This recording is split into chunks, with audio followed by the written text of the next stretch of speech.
you? Let us pray. Lord, have mercy upon us. Lord, have mercy upon us. Our Father, which art in heaven, hallowed be thy name. Thy kingdom come, thy will be done, in earth as it is in heaven. Give us this day our daily bread, and forgive us our trespasses, as we forgive them that trespass against us. And lead us not into temptation, but deliver us from evil. For thine is the kingdom, the power, and the glory, forever and ever. Amen. Almighty God, who in thy wisdom and goodness hast appointed the office of rulers and parliaments for the welfare of society and the just government of men and women, we beseech thee to behold with thy abundant favor us thy servants, whom thou hast been pleased to call to the performance of important trusts in these islands. Let thy blessing descend upon us here assembled, and grant that we may treat and consider all matters that shall come under our deliberation in so just and faithful a manner as to promote thy honor and glory, and to advance the peace, prosperity, and welfare of these islands, and of those whose interests thou hast committed to our charge. And this we beg for Jesus Christ's sake. Amen. The grace of our Lord Jesus Christ, and the love of God, and the fellowship of the Holy Ghost be with us all evermore. Amen. Amen. Good morning, members.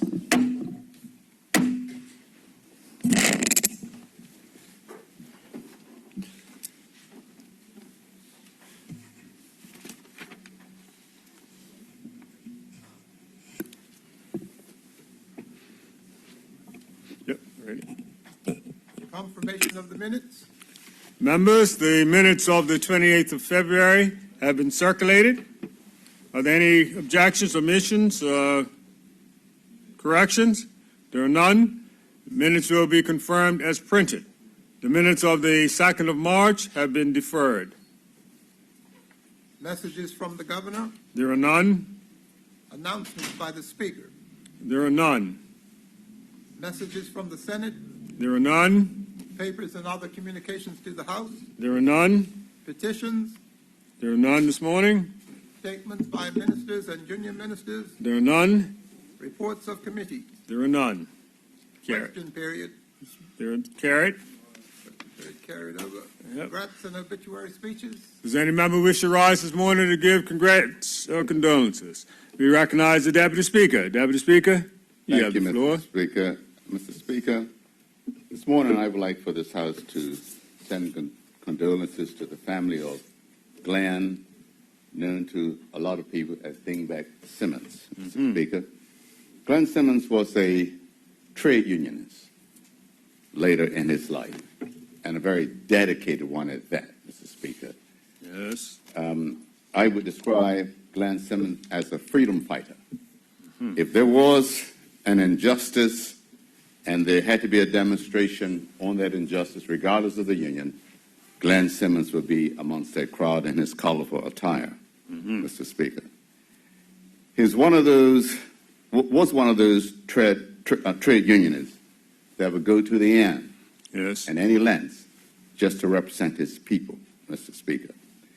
He was a bus operator, and Mr. Speaker, those that travel on the bus that Glen Simmons drove, they can be assured if assistance was needed, he would do just that.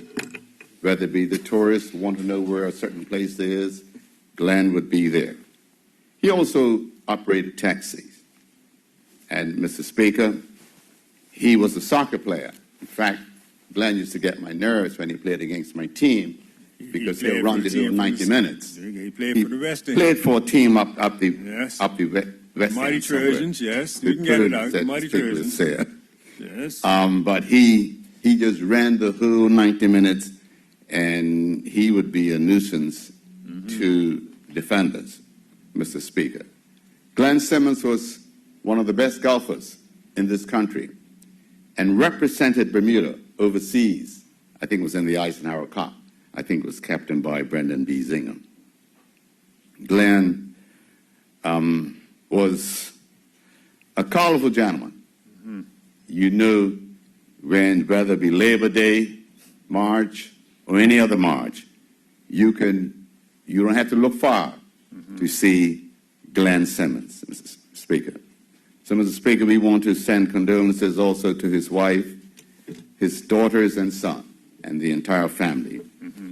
Glenn will certainly be sorely missed by not only the trade union movement, but anyone that knew him. Thank you, Mr. Speaker. Mr. Deputy, I'm sure the House would want to be associated with Yes, that as well. yes, Mr. Speaker. I'd like to associate the House with this remark. Thank you. I recognize the Minister of Works. Minister? Mr. Speaker, good morning. I'd like morning. to be associated with those condolences as well. I used to always say about Glen Simmons that you would hear him before you saw him. Yes. Mr. Speaker. We went to the same high school, and he was from the West. But, Mr. Speaker, even though I think his entire life, even if you disagreed on a subject or a matter and had a fulsome discussion, he never carried that away with him anywhere. The next time he saw you, he was always the same, talking his same smack, generally, Mr. Speaker. I think I would definitely like to extend condolences to his family and to his Bermuda Industrial Union family. He will be sorely missed as a figure in this community, not just from that perspective, but as an ambassador for this country as well. Just a spirit bigger than life, Mr. Speaker. I was recalling last night about him. I said, yeah, he was bigger than life. He was louder than life too, because you could always you knew when he was around. You knew when he was around. Yes. And I think it's a sad day for the whole country, Mr. Speaker, his passing, and I look forward to being able to pay the proper respects when there is a celebration of his life. Thank you. Member Simons, you have the floor. Yes, I'd like to associate myself with the comments made in regards to Mr. Simmons. As the Minister of Works and Engineering said, we went to SANS together. He was a character there, and he was a character in life and in public life. As the minister said, you always heard him before you saw him. But he was a giving person, and he cared about people. And I'll give you an example. Mr. Speaker, we weren't on the same team politically, but we always had each other's back. And I remember when we had the uprising on December the 2nd, I parked my bike, and I was going to go to come up into the parliamentary chamber when people were circumventing the parliament. He says, Cole, don't go up there. I'm looking out for you. I'm looking out for you, Cole. Do not go out there. I will cover your back. Listen to me. Listen to me. And that's the type of guy he was. We were on different sides of the spectrum. But if you were his friend, he would look out for you no matter what. And that's what I appreciated about him. The last time I saw him, I was on the tracks down Bailey's Bay. And I was on my horse, and he was coming on his push bike pedaling. I said, man, what you doing on a bike? I never seen a bike. What you doing on this way? He said, I'm picking up my bike and I'm riding it somewhere, he says. He says, hang on a second, I want to talk to you. I said, what you want to talk to me about? He says, I'm disappointed in some of the things that my political colleagues are doing. I said to Glenn, you put them in and you have to deal with them. So you go and give them the advice that you need. If you're disappointed, go talk to them. You need not talk to me. He laughed, and we laughed and laughed and laughed. But that's the way he was, and that's the relationship that we had. Our political boundaries did not provide any barrier in regards to our friendship and relationship. And if that's the case for me, I'm certain that applies to other people throughout the country. Thank you, Mr. Speaker. I'd like to send condolences to his sister, Maureen, who was in my class, his wife and children, and other family members. He will be sadly missed by the community. Thank you, Mr. Simons. Mr. Opposition Leader. Yes, thank you, Mr. Speaker. I would certainly like to echo the sentiments and the condolences to the family of Glenn, who I also had the opportunity of getting to know fairly well. We've heard a lot this morning maybe about him being a character, but I think what stands out most for me was his concern about fellow Bermudians. There was never a time where I saw him, well, yes, I usually did hear him before I saw him, but he would usually be shouting out, "Hey, boy, how's your wife?" And I know that many around the table here or in this room would know that he was always asking about family. What I did learn much about him was he was very dedicated. Outside of the character itself, this was a guy who really had a sole focus in on, we got to do what's right by the people. And that always stood out to me. Outside of all of the playing that we did, I can remember the first time that I spoke on Labor Day, and there was a fuss about whether or not I should be speaking before the premier or after the premier. And after speaking, he was the first one to run up to me and say, "Well, you spoke your mind, didn't you?" And I always appreciated the fact that this was just a fellow Bermudian, concerned about the future and the present, I should say, and the future of where we are as a people. And for that, you can't pay enough for that kind of dedication. You can't give enough congrats to that kind of dedication. All you can do is sit back in awe at the person and say, "Well done. Well done. Thank you for your dedication to Bermuda, and thank you to his family for allowing him to sacrifice himself for what he truly believed in, a better Bermuda." I'd also like to give congratulations to, I had the opportunity to go to Motown show up at Southampton Princess. I'm not sure how many members of Parliament have had the opportunity, but my goodness, the talent in Bermuda. We've always talked about the musical talent in Bermuda.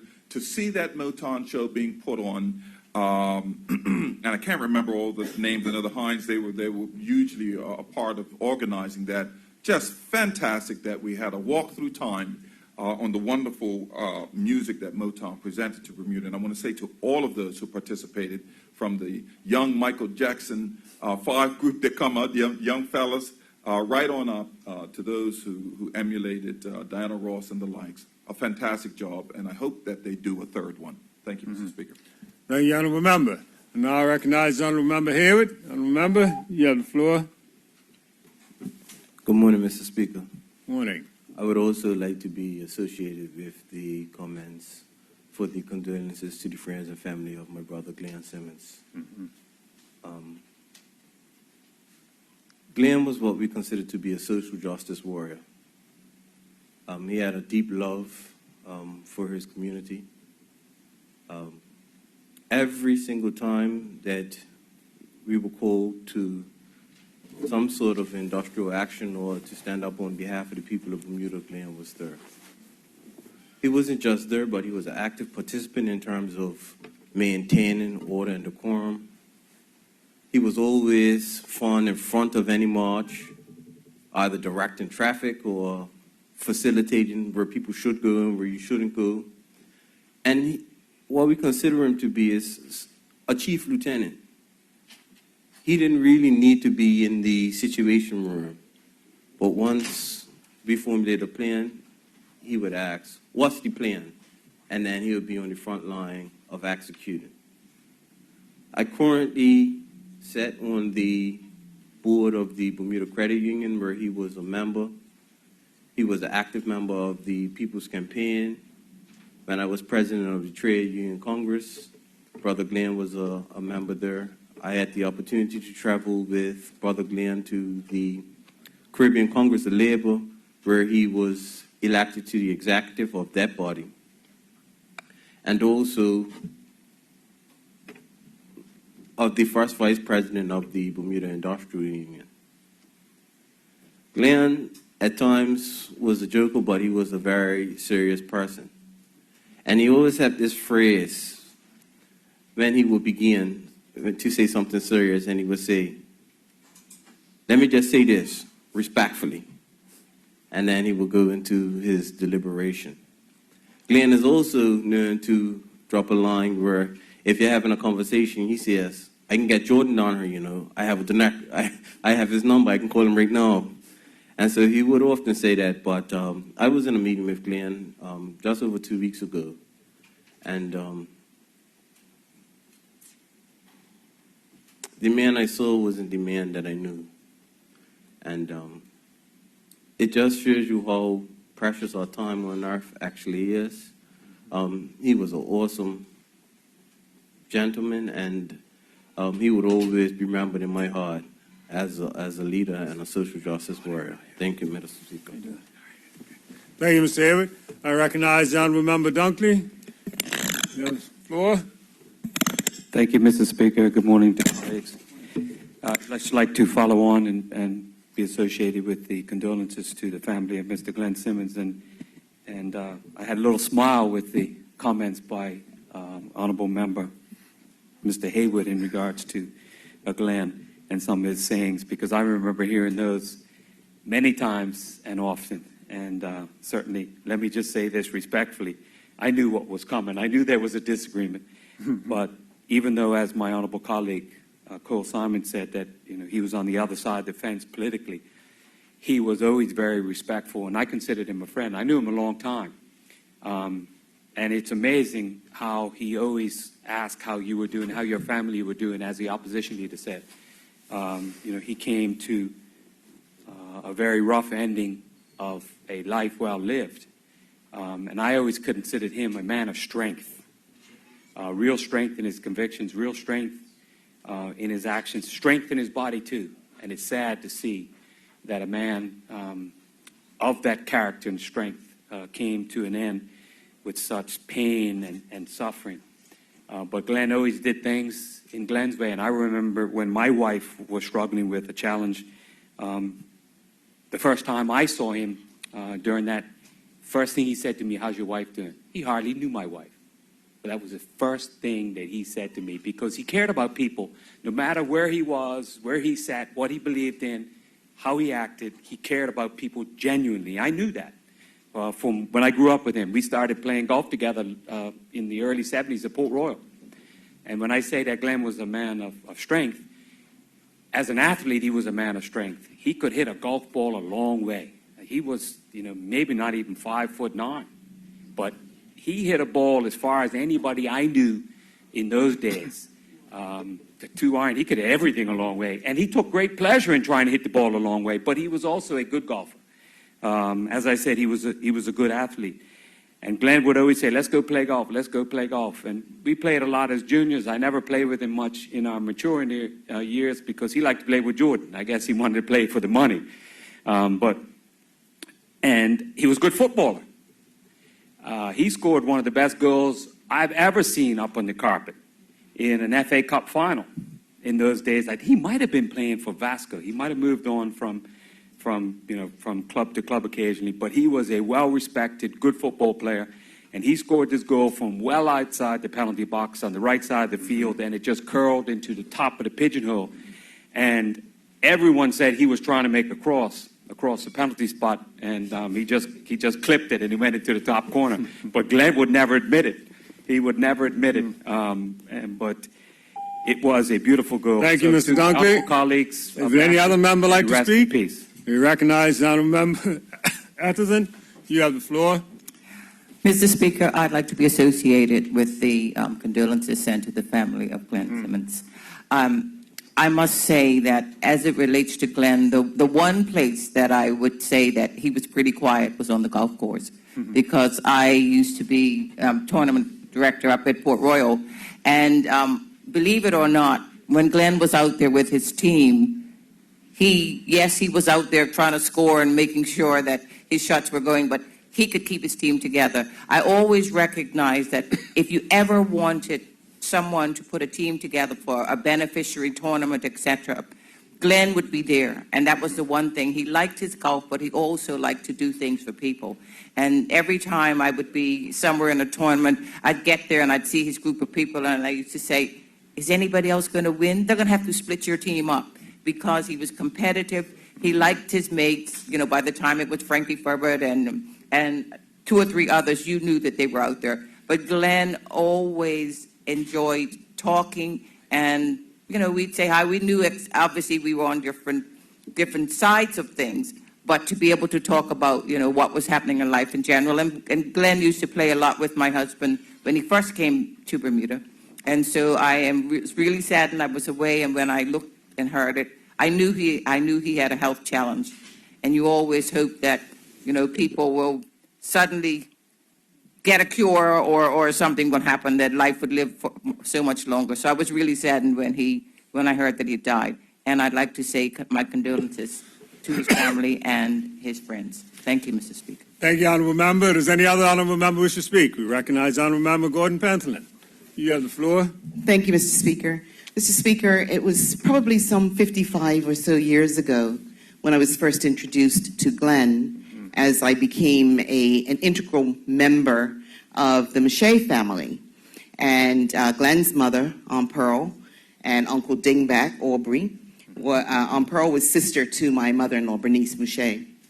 So we had the opportunity to get together at family times for a long, long time.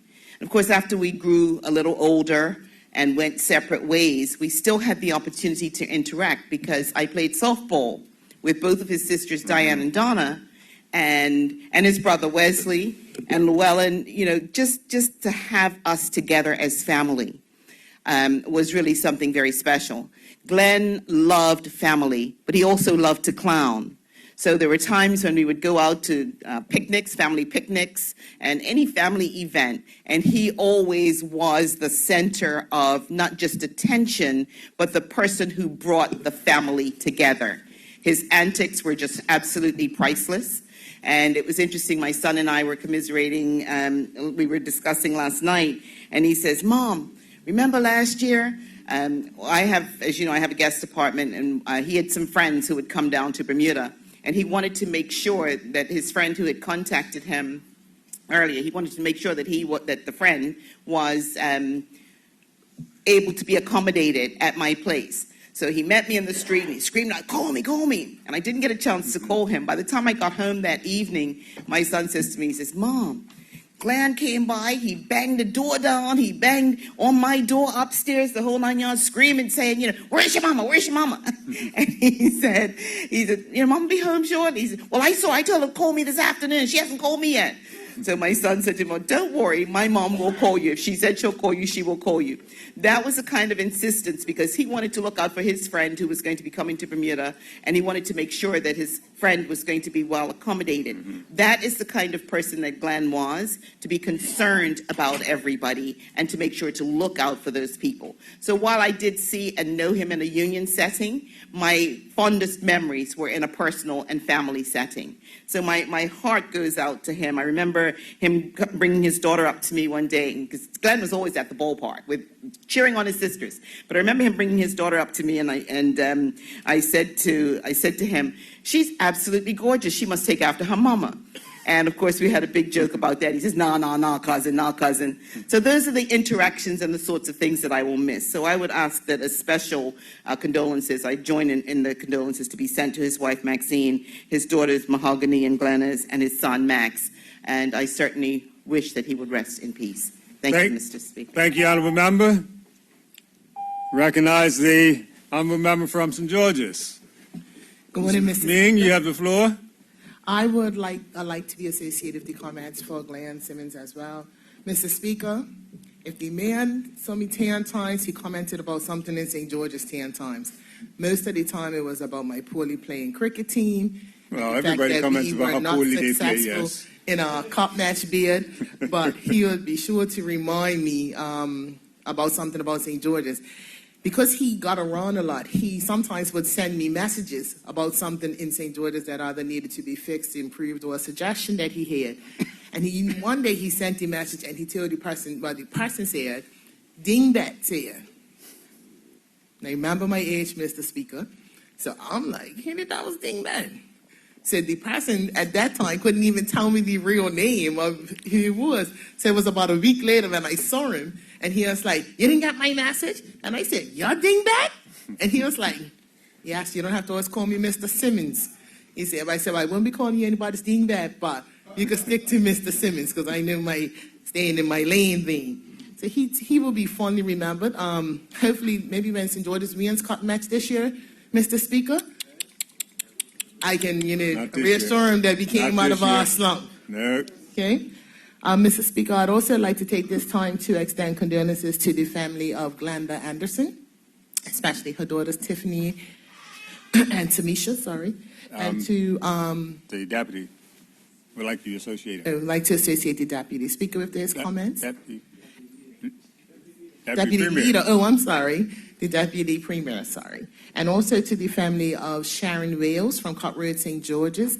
That was definitely a shock for us St. Georgians, but we associate MP Tyrrell with these comments, but we keep her family in our prayers during this difficult time. And on a happier note, Mr. Speaker, I'd like to congratulate the participants of the 8th Annual Bermuda Debate and Public Speaking Competition, and in particular, Ms. Mackenzie Cole-Tuckett, who placed first in her category. I think that's a young lady whose name we hear often around this house, and I think that Parliament member, yes. She's a youth parliament member, and I look forward to what her future holds. So I'd like to associate MP Lawrence Scott with these comments as well, Mr. Speaker. Thank you. Thank you, honourable member. Does any other honourable member wish to speak? Mr. Famous, look like you'd like to contribute. Good morning, Mr. Speaker. Morning. Good morning, Bermuda. Mr. Speaker, I'm not sure if it was mentioned already, but I'd like to give condolences to the friends and family of Ms. Keita Wilson. She was campaign manager for MP Tanae Frabit, and she was a PLP stalwart. She was a young lady who everybody wants to be associated. She was a young lady who helped everybody. She was a mother of 2 young sons, one who's in university. And I want everyone to please give MP Tanae Frabit support that she needs, because that was essentially her sister. Mr. Speaker, I'd like to also give condolences to family of Mrs. Anna Bento of Ponciana Estate. That falls under constituency 12, but falls under Devonshire. Now, Mr. Speaker, I want to join everybody on speaking about Mr. Dingbat Simmons. What wasn't mentioned was that he was actually a chairman of a Devonshire branch, constituency 13 to be precise. He was a chairman when we needed a chairperson. He was a chairman 4 years ago when we ran a by-election, a successful by-election, under his guidance. Well, if anyone knows what his guidance means, hey, do that there. You ain't seeing this person. I ain't seeing you guys on my street. We won. 4 years ago, we won that by-election. 4 years ago this month, he also led people to surround that house. And then 4 years ago, on December 2nd, he led people in front of the gates of that same house. So my point is that I concur with everyone here that in the highs and lows, Mr. Glen Dingbat Simmons was a leader of all Bermudian people, and he'll be sorely missed. And for that, we must say, united we stand. Thank you, Mr. Speaker. Thank you, honourable member. Does any other honourable member wish to speak? No. They recognize the Minister of Finance. Minister? Mr. Speaker. You have the floor. I'd like to be associated with the comments by colleagues who are Mr. Glen Simmons, Dingbat, as I know him from back in the days in Somerset. But I'd like to shift gears slightly and offer some congratulations. Mr. Speaker, in my family, birthdays are very, very, very important affairs. And today is the 16th birthday of my younger son. I normally wouldn't talk about this because he wouldn't want me to, but because they're living in New York now, we don't get to do the normal thing that we do, which is gather all family together to have cake and ice cream and just have a happy birthday. So on this occasion, I'd like to have the House send my son John his happy 16th birthday wishes, please. Thank you. I hope he's tuned in and listening, even though he's overseas. Well, I told him that I was going to do this. Okay, good. Mr. Scott. Thank you, Mr. Honourable Speaker. member, you have the floor. Good morning, Mr. Speaker. Good morning.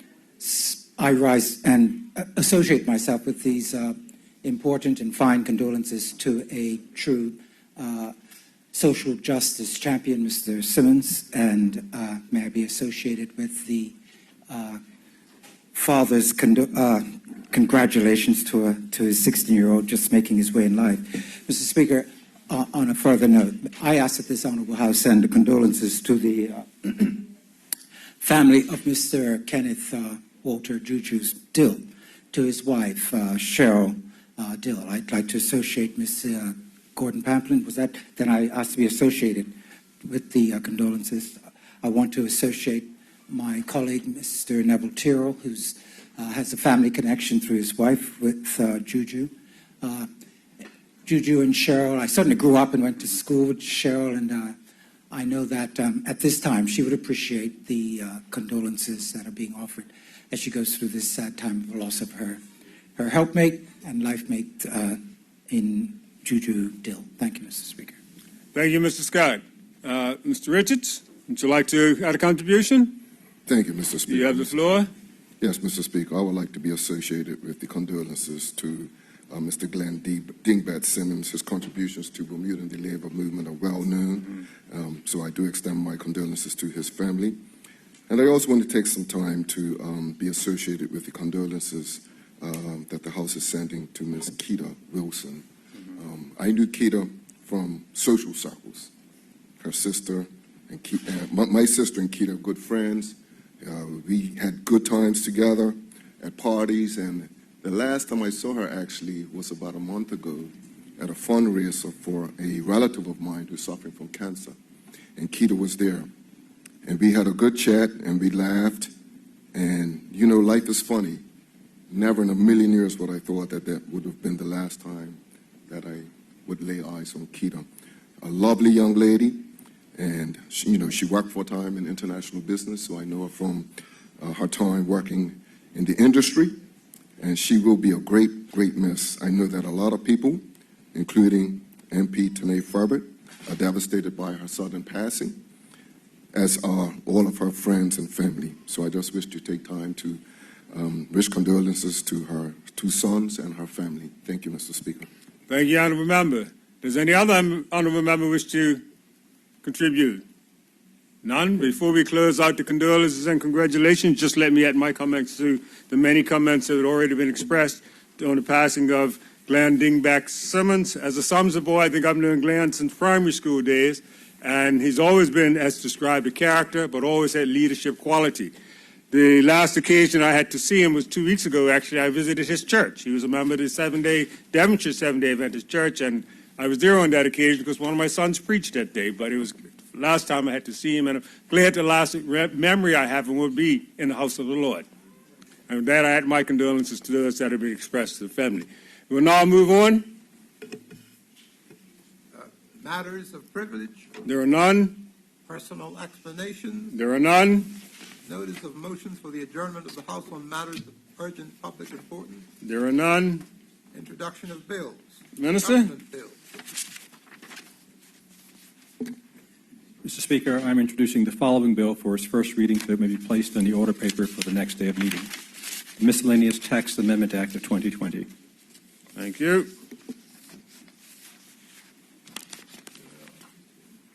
Notice of motions. There are none. Orders of the day. Orders of the day. Members and general members of the public who are listening in, we're here today to continue the annual budget debate. And at this time, we'll resume into committee for the debate to proceed. And as extended for this process, the speaker is out of the House for the rest of the day until we finish committee. So we're going to ask the minister to move us, and then the deputy speaker will come and chair the committee sessions. Mr. Speaker, I move that the House do now resume in Committee of Supply to consider the estimates of revenue and expenditure for 2020-2021. Any objections? No objections? Deputy Speaker?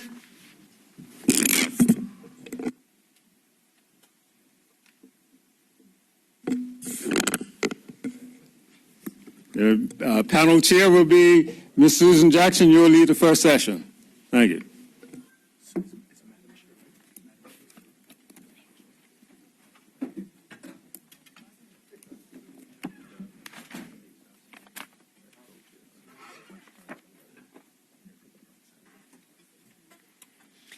Honorable members, good morning. We are now in Committee of Supply for further consideration of the estimates of revenue and expenditure for the year 2020-2021. We are going to hear the heads 83, 06, 07, 12, 25, 27, and 45. They are now all to be debated. I call on the minister in charge to proceed. Minister, you have the floor. Good morning, Madam Chair. I move the following heads: 83, the Ministry of National Security Headquarters, Defense at 07, the Police at 12, Customs at 25, the Department of Corrections, and 45 Fire Services be now taken under consideration.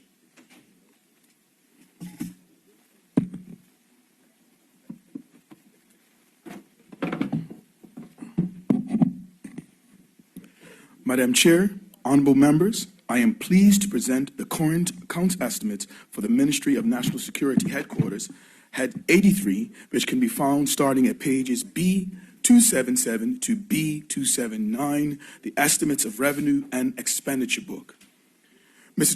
Madam Chairman, the mission of the Ministry of National Security Headquarters is working together to keep you safe. Madam Chairman, the Ministry's department objectives are to finalize the strategic plan for the Ministry, to execute comprehensive immigration reform, to reallocate and realign financial resources within the Ministry, to launch Bermuda's first Coast Guard, to implement ministry-wide succession planning approaches, to formalize and enhance collaboration and the team environment between the ministry heads of department, and to build frameworks and legislation for the disaster risk reduction and mitigations and the cyber security unit. Madam Chairman, the ministry also facilitates the delivery over the policing strategy of the Bermuda Police Service and promotes the role of the Bermuda Regiment. Madam Chairman, there are several boards and committees that fall under the ministry's remit, including the Parole Board, the Treatment of Offenders Boards, the Bermuda's Complaints Authority, the War Veterans Commission, the Board of Immigration, and the Immigration Appeals Tribunal. Madam Chairman, the Ministry of National Security's headquarters budget, the Ministry of National Security's headquarters budget allocation is $2,372,000 for the year 2020-21, and it represents an increase of $312,000, or a 15% increase. This increase is due to the net effect of the salary for the permanent secretary being reallocated to the Cabinet Office, the reallocation of the cybersecurity officer from IDT to our ministry, the addition of the budget of the Gang Violence Reduction Coordinator Program, and the Immigration Appeals Tribunal. The ministry will also be converting an existing administrator's post to that of a management accounting. The expenditure overview. In 2019, Bermuda was fortunate not to have any fatalities due to gun violence. The success was due to a result of a combined effort of the Bermuda Police Service and the Gang Violence Reduction Team, and to our community as a whole. The budget for the Gang Violence Reduction Team was $580,000. The Gang Violence Reduction Team will continue to effectively provide community outreach, intervention, and prevention services and therapeutic programs to at-risk individuals, families, schools involved and affected by violent crime in Bermuda. The team operates from a coordinated plan to tackle gang violence and antisocial behavior through a series of strategically designed prevention, intervention, and rehabilitation programs and initiatives. Madam Chairman, for 2019-2020, the Gang Violence Reduction Team successfully implemented the following pilot programs. They launched a 32-week redemption farm initiative with 10 participants. Trainees received 60 personal development, job training, and life skill sessions. They completed over 70 farming sessions and received individual case management sessions. The Gang Violence Reduction Team assisted in over 25 crisis situations. These crisis situations include family situations, economic situations, community situations, and some significant life events. The Gang Violence Reduction Team also provide young men with non-traditional case management support to trainees and other certain circumstances within the program.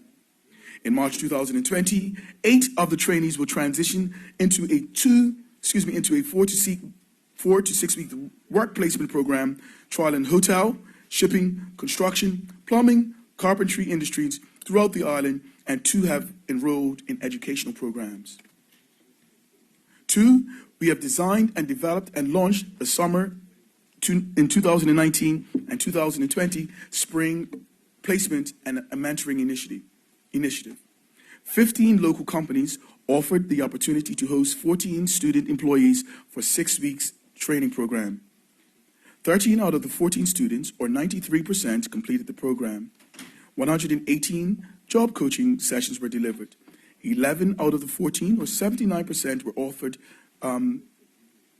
additional or 2 additional paid weeks. 7 out of the 14, or 50% of the students, were hired full-time or in part-time positions.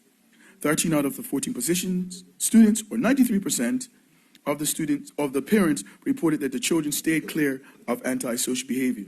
Number 3, the program delivered and implemented targeted primary prevention programs. The program is currently being delivered at the Victor Scott and the Elliott Primary Schools.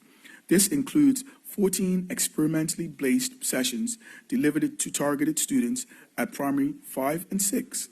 The sessions focus on building self-confidence, self-esteem, positive relations building skills, teamwork, and building resilience.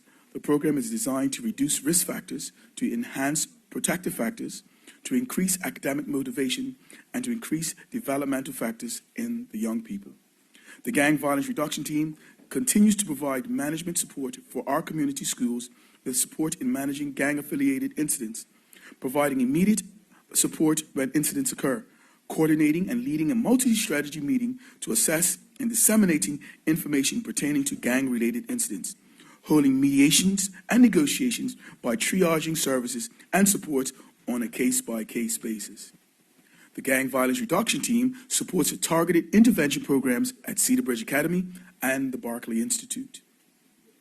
This school year, the Gang Violence Reduction Team will be partnering with the Barclay Mile program in launching My Ambition program at the Cedar Bridge Academy.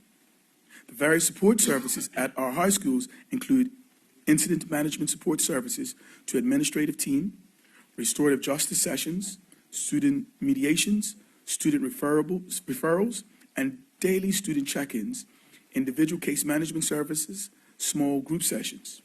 We are also working with school teams to provide individual student, parent, and family support sessions. Plans for 2021 include, number 1, complete comprehensive review of the Redemption Farm pilot program, and a plan to make changes based off of the recommendations of our professionals. Between July and September 2020, to launch the next pilot program with new trainees. To continue to manage and support 3 part-time community outreach workers and to support our at-risk population. To launch a bullying app in our middle and high schools. To continue to provide case management support, mediation, negotiations, and restorative circle groups in our schools and in the community. 5, to continue to support to the high school intervention programs at Cedar Bridge Academy, Barclay Institute, and Success Academy.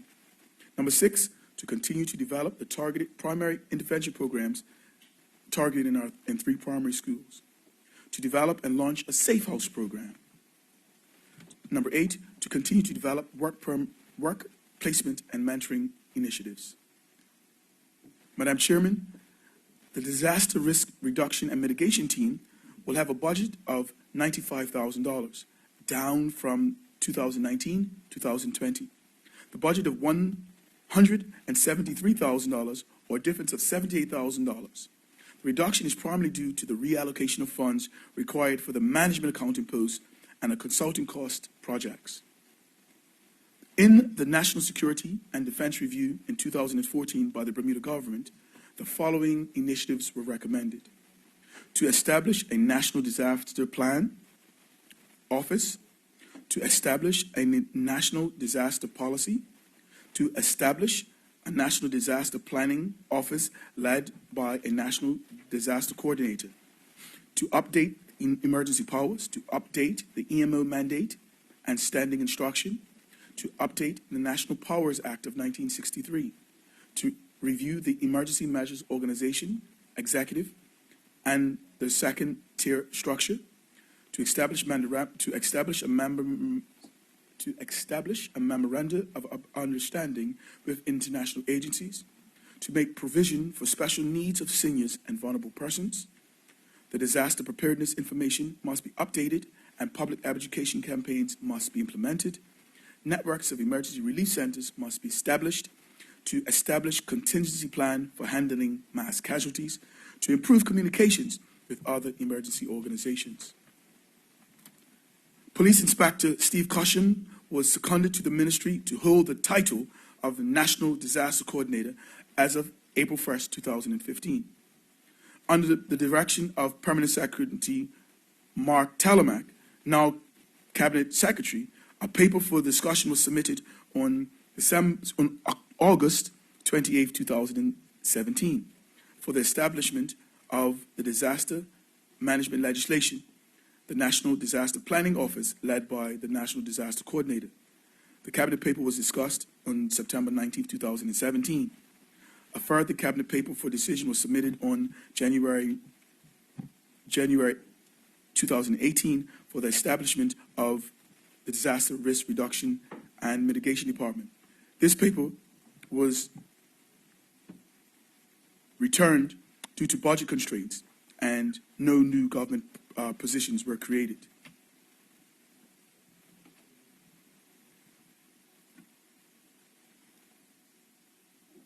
The National Disaster Coordinator engages with stakeholders who own the required national disaster contingency plans.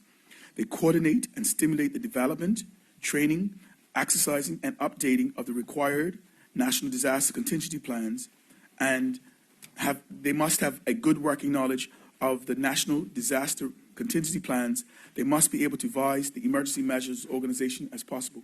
They must engage with all communities and develop and update various national disasters and contingency plans.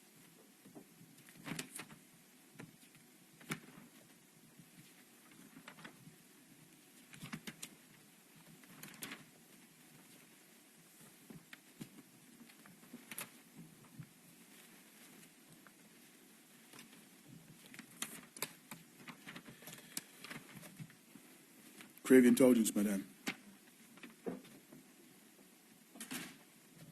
Madam Chairman, the Disaster Risk Reduction and Mitigation Team will be engaged with the following projects. Cruise ships. The team will build on the preparedness exercise held in 2018 and will engage stakeholders to develop contingency plans for cruise ships, starting with regular cruise ships that visit dockyards. Once completed, this will expand to other ports. Chemical facilities. The team will work with Seoul, Rubis, prisons, residents, businesses in the ferries areas to develop contingency plans for fuels. They will work with, number 3, a counterterrorism strategy. They will work with U.S. entities and engaging with Bermuda agencies to develop a meaningful counterterrorism exercise at the airport in 2020. Number 4, cybersecurity. They will develop a cybersecurity strategy to make government and critical agencies that support Bermuda and make sure that we have a more robust strategy for dealing with cybersecurity threats. Training. The Disaster Risk Reduction Mitigation Team will hold training workshops to ensure that the executive and other agencies that support emergency measures organizations will understand their roles and work cohesively. The Emergency Broadcast Facility. They will upgrade the emergency broadcast station on 100.1 FM from analog to digital and secure the most and to ensure that the radio station is robust should we experience a hurricane or another emergency. Capital projects, Madam Chairman.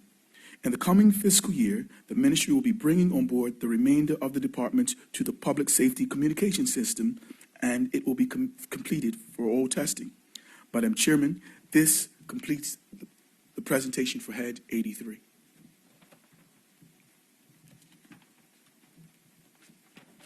Madam Chairman, with your leave, I'd like to proceed to Head 6, Defense. Madam Chairman, Head 6 comprises of the Defense Department, the Royal Bermuda Regiment, or the RBR for short. The regiment's role is to provide a capable and adaptable force across a spectrum of duties. The Royal Bermuda Regiment performs a number of irreplaceable roles that facilitate stability on our island. The only organization to have the elements that are held at readiness in order to respond to natural and man-made disasters, both on and off island, plus routine surge and specialist support to the Bermuda Police and the Bermuda Fire and Rescue Services. The only government department that does not incur overtime expenses. The primary legislation affecting this Royal Bermuda Regiment is the Defense Act 1965, the Royal Bermuda Regiment's Governor's Orders 1993, His Excellency's Directive to the Commanding Officers dated September 21st, 2018, the Bermuda Volunteer Reserve Force Act 1939, the Bermuda Regiment Junior Leaders Act 2015. The mandate, Madam Chairman, under the authority of the Defense Act 1965, the Bermuda Regiment's mandate is to be a military force maintaining the necessary standards of manpower, training, and equipment to enable them to perform its assigned roles efficiently and effectively. The regiment is continuously training to remain at a state of readiness in order to accomplish its role, its missions and tasks, and potentially in overseas operations. The missions and roles, Madam Chairman, of the Royal Bermuda Regiment. The regiment has completed a 5-year internal review. The study has started, and we are implementing the first elements. It is a living document and will be used as a baseline for the newly appointed commanding officer as he sets out to meet the vision and needs over the next 5 years. As stated earlier, the Bermuda Regiment's mission statement has been changed to protect Bermuda's interest, and following the mission has seen a change over the past year. To recruit and retain an all-volunteer force, 31 recruits and retain a retention rate of 75%. Further integration of the Emergency Measures Organization in responding to humanitarian aid and disaster relief, commonly called HADR. To implement, force generate a full-time professional inshore Coast Guard capacity. The Coast Guard. In adherence to the Defense Coast Guard Amendment Act 2018, the Coast Guard has been established in order to secure Bermuda's territorial waters out to 12 nautical miles. The Royal Bermuda Regiment is happy to report that in partnership with the Bermuda Police Service on Thursday, February 6, 2020, after 40 years of planning and discussions, they officially launched the Bermuda Coast Guard, which will be working as a joint unit until April 1st, 2021, out of Watford House and Dockyard. Over this next year, they'll be developing a full-time Coast Guard capacity and could undertake the following tasks once approved. To meet the standards required to pass the IMO Evaluation 3, to provide 24-hour search and rescue capacity, coordinated by the Maritime Operations Center, enforcement of Bermuda's inshore maritime laws, to support HM customers to interdict maritime smuggling operations, to support the Department of Environment and Natural Resources, to enforce fisheries regulations, to support the Department of Marine and Ports to enforce maritime regulations, to ensure maritime and port security. Funding, Madam Chairman. The total funding for the defense in this coming year is $7,959,000. This reflects an increase of $750,000, which is 10% more than the budget in 2019-2020. All of this funding, $746,000 of this money, will be used to fund 9 full-time members and the operations of the newly launched Coast Guards, as you will see at B281. And again, Madam Chairman, the funding of this increase will be used to staff and fund the newly created Coast Guard.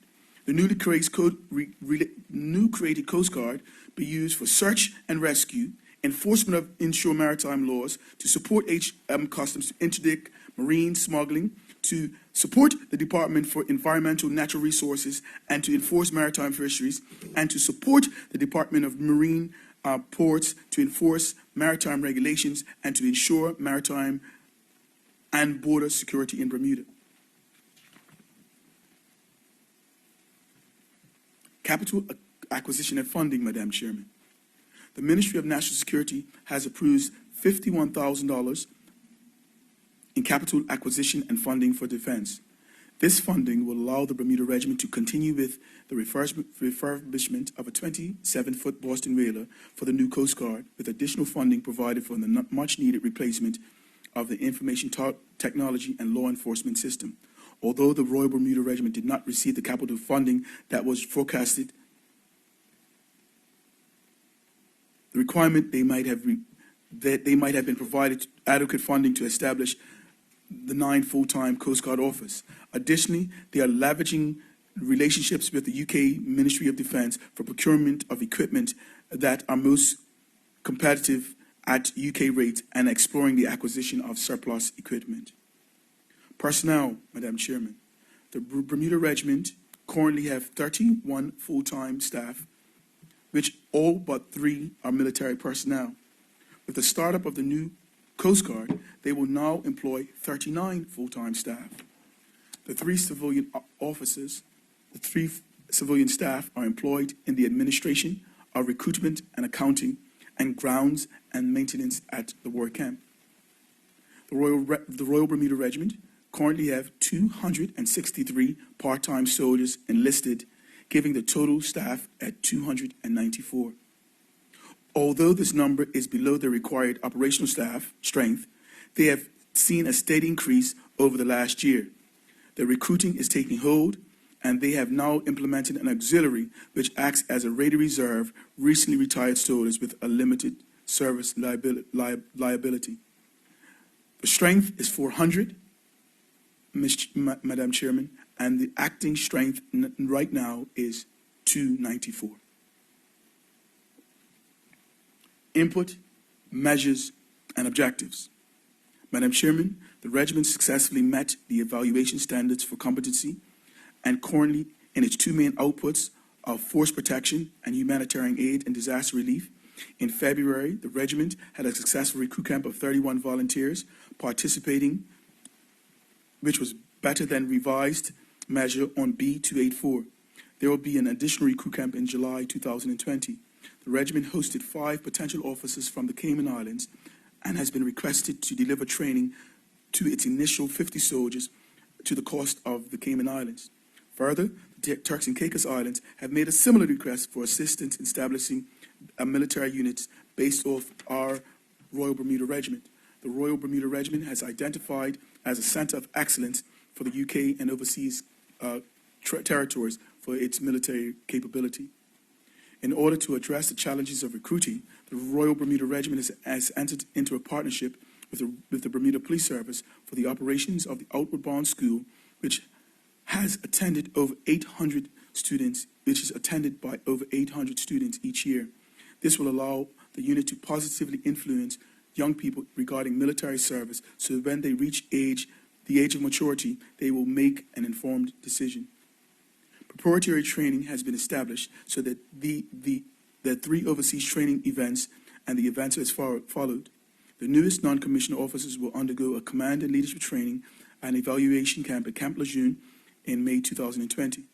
A company will develop their force protection and common skills training in the adventurous training camp, also at Camp Lejeune in May 2020. A team of specialists will deliver force protection and public order training with the Guyanese Defense Force and other Caribbean nations during exercise trade winds in June 2020.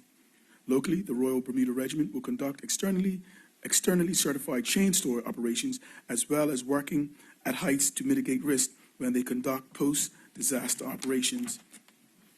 Major achievements, Madam Chairman.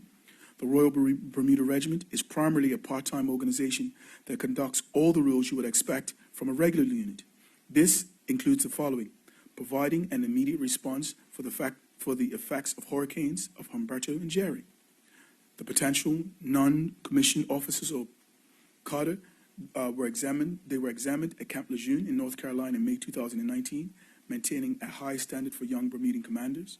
B Company excelled in their training exercise at trade winds in June 2019 in St. Vincent and the Grenadines as a part of their multinational exercise, practicing the region's response to the mechanism of national disaster. This exercise proved Bermuda's capacity to operate in joint operations on land, at sea, and air, focusing on regional operations in complex multinational operations. A Company were evaluated by Lyddon Hythe Training Complex in Kent, in the UK in late September 2019. They received the Ministry of Defense certification for internal security operations. The Royal Bermuda Regiment Boat Troop conducted local operation in support of the Bermuda Police Service Maritime Section throughout the peak boating season. Additionally, they will be continued in training in local disaster mitigation exercises with regards to oil spills and other man-made natural disasters which were used during the boat fire in Dockyard earlier this year. The Royal Bermuda Regiment provided security and marshalling for the International Triathlon in April 2019 and other national events. The Royal Bermuda Regiment continues to work closely with the Bermuda Police Service, including the Joint Service Explosive Ordnance Disposal and the Underwater Search and Rescue Team, or USERT training. The Royal Bermuda Regiment is committed to investing in its people, and they saw 4 graduates from the GED program this current year. Madam Chairman, the Royal Bermuda Regiment is essential to Bermuda, land and sea defense, and protecting the interests at home and regionally.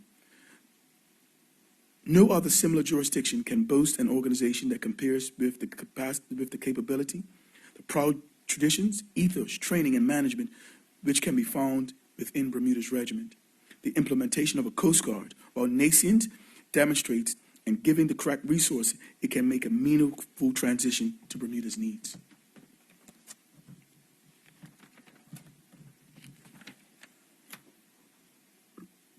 Madam Chairman, with your leave, I'd like to go to Head 7, the Bermuda Police Service. The Bermuda Police Service has received a budget settlement for this year of $61,802,000. In light of this budget, the Bermuda Police Service intends its 7 Ambitions of Change program. This will build upon the historic achievement in 2019 where there were no homicides in Bermuda, a position not seen for over 20 years. The Bermuda Police Service has commenced a comprehensive review and a reorganization of its operational structure and provision of its services. This will include an increase in community policing, establishing of a parish constable scheme in a number across the island, the increase of specialist resources to deal with complex crime, including financial, cyber, corruption, and vulnerability, a new gang targeting team, an increase in CID officers deployed locally across parishes.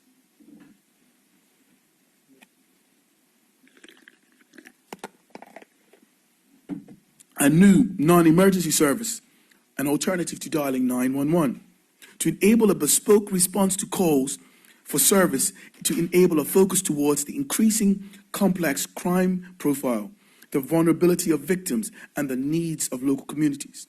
The BPS will also develop a partnership to approaches within the private sector to reduce expenditure in policing public events like Cup Match, Bermuda Day, thereby limiting and decreasing overtime expenditure. Notable achievements by the Bermuda Police Service in 2019-2020. The prevention of homicides in 2019, again, a position not seen in Bermuda in over 20 years. The associated reduction in gang-related and gun-related incidents. The recovery of 3 firearms known and proven to be used in previous shootings on island. A 50% reduction in road deaths and a reduction in serious injury collisions. A position significantly assisted by government's road sobriety legislation. A projected 8% reduction in all crime for 2019 compared to 2018. An increase in sexual assault reporting, a positive position given the amount of historic incidents being disclosed, thereby indicating confidence by victims to come forward. The largest decrease in the category was burglary, with residential burglary seeing the biggest reduction than any other crime offense compared to 2018. Reduction in motor vehicle crime and bike theft, with approximately 50% recovered at an average of 3 persons arrested each month for this crime. Significant recoveries in drugs imported into Bermuda, including large amounts of marijuana, cocaine, heroin, MDMA tablets, that's ecstasy, within street values in the regions of several millions of dollars. Embedding parish constable schemes and newly introduced the Marine Constable roles. The development of a new vulnerable persons unit to deal with hidden harm, including domestic violence and child abuse online and offline.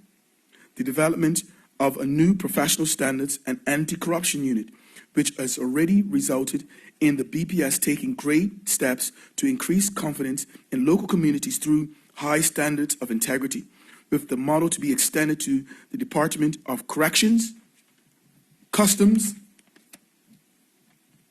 Significant investigations have taken forward with relation to complex and sensitive crimes, including financial crime, sexual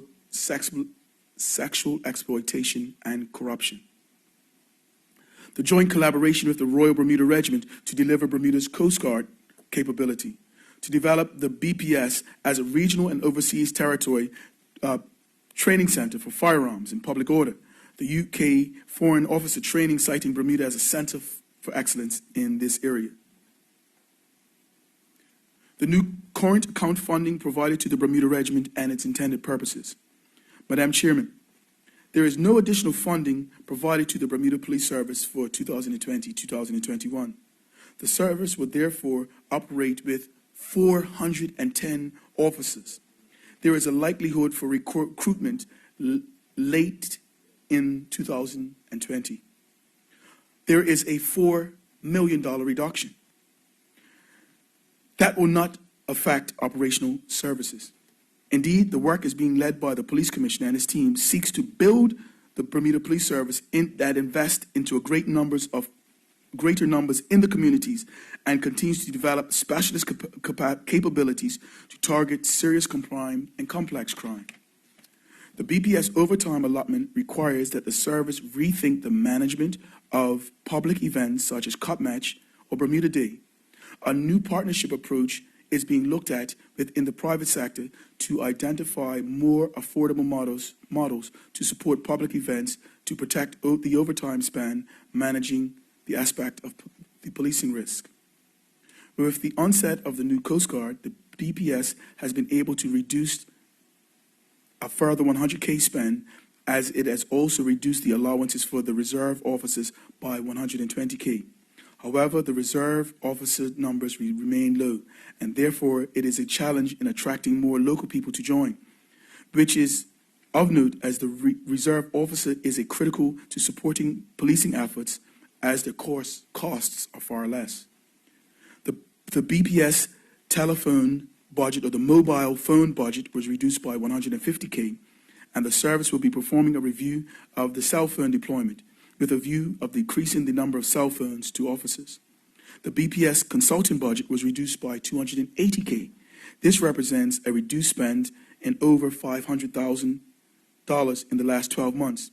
However, it is noticed that the Bermuda Police Service will still need to retain specialist consultants in order to support ongoing complex investigations where specialist capacities and capabilities within the service are not available locally to support. To that end, in 2019-2020, a multi-year lease with BAS Circle for the maintenance and monitoring of CCTV deployed throughout the year ended. At the end of the 5-year lease, the BPS became the owners of all the equipment purchased under the agreement. It is now incumbent on the BPS to procure a vendor for the maintenance and monitoring of the island-wide CCTV. The termination of this lease will realize a further reduction of $660,000 in costs. During the 2019-2020 fiscal year, the Bermuda government undertook the procurement of the radio infrastructure for a number of government entities. This initiative means that no longer has to pay $1.3 million to the vendors for the radios a year. That is another $1.3 million in saving due to choosing a new radio vendor for this year.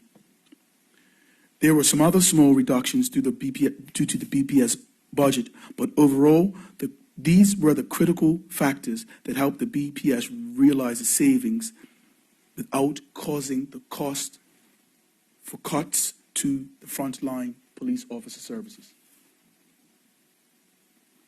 Existing and new capital projects to be completed and implemented for the fiscal year. The Bermuda Police Service has committed to reducing spending on rents. To curb the spending, the BPS is endeavoring to revive its abandoned headquarters in Prospect. During 2019-2020 fiscal year, the BPS submitted plans to the Department of Planning for construction works. In the meantime, construction workers gutted the building and repaired the damage to the roof and designed the office space. The Bermuda government has given the BPS an additional $250,000 for 2020-21 fiscal financial year. It is our plan to use these funds to upgrade the project. Based on the project and the cost of the upgrades, these are not sufficient funds to complete the works in this financial year, but will allow the initial work to commence. In addition, the BPS was given $150,000 in replenishing its vehicle fleet and the $150,000 to assist with the purchasing of additional hardware and software needed as a result of obsolete, the IT software becoming obsolete and due to normal wear and tear. New initiatives in the department and items being implemented under strategic plans. Madam Chairman, the strategic focus of the BPS is set towards preventing crime and in other forms of harm to victims with a greater ability to use intelligence on how resources get organized and deployed. It was also recognized that there is an increasing demand in directives such as CID, as the majority of the BPS resources are placed within uniform and frontline response roles. 240 officers, or 60% of the services, and this will be strategically rebalanced. The BPS will also create the opportunities to utilize civilian posts more effectively to support operational policing. To progress this reorganization, a comprehensive review of the demand is now being undertaken to assess the yearly average calls for the service types, the emergency and risk to life, crime and action, non-emergency call, crime reports, other service issues, the workload profiles of officers and their specific departments. Upon examination of the above findings, new processes will be implemented and which will be balanced, and times and efforts will be managed differently.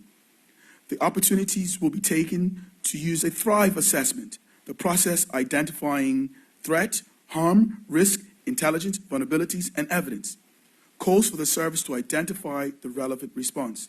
This will result in a different service as opposed to the current process of each and every single call going to 911 and the police responding to all matters. This process change will be achieved by the delivery of a new non-emergency contact where there is no risk of life or a crime not in action. There is a greater capacity of resolving matters by a telephone and a provision of diary cards that the public will be seen via appointment 24 hours a day. Additionally, the BPS will seek ways to manage overtime allocation through alternative resourcing models, like using private security companies to support events such as Cop Match, Bermuda Day. The above work will build the new BPS structure with a new ambitious resource allocation profile across the service, aligning resources against the revised and better managed demand profile, and investing in new functions or growth, increasing community policing resources, a greater number of generic and specialist crime investigation profiles, e.g. vulnerabilities, financial crime and anti-corruption, and intelligence and tactical resources.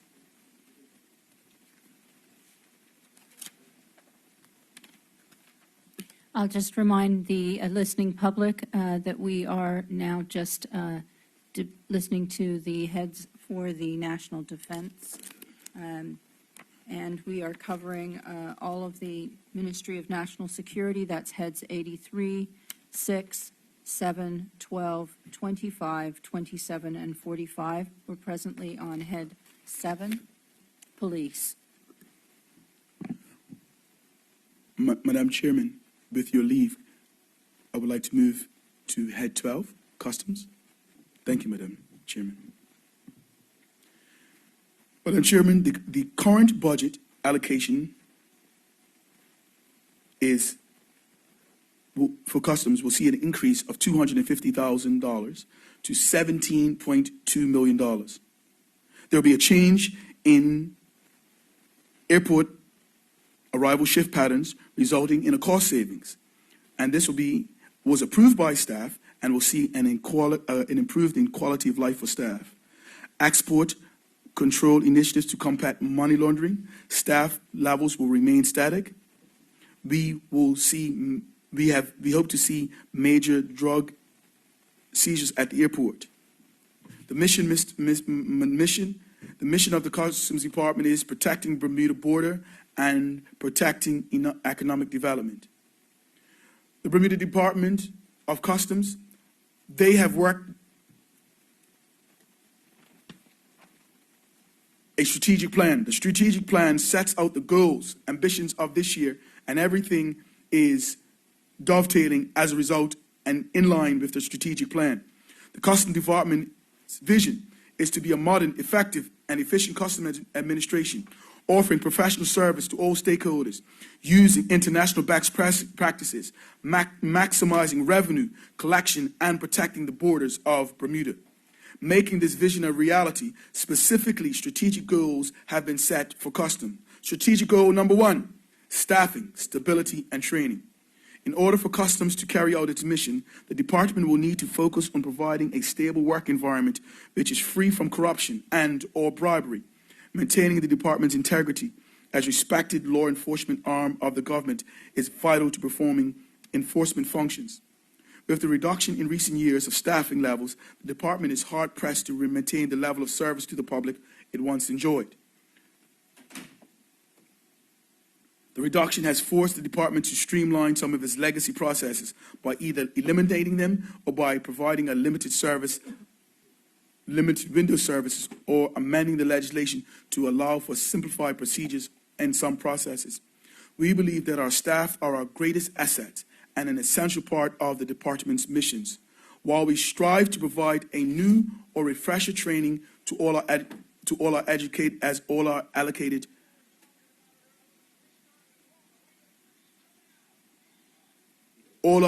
funds have been reduced.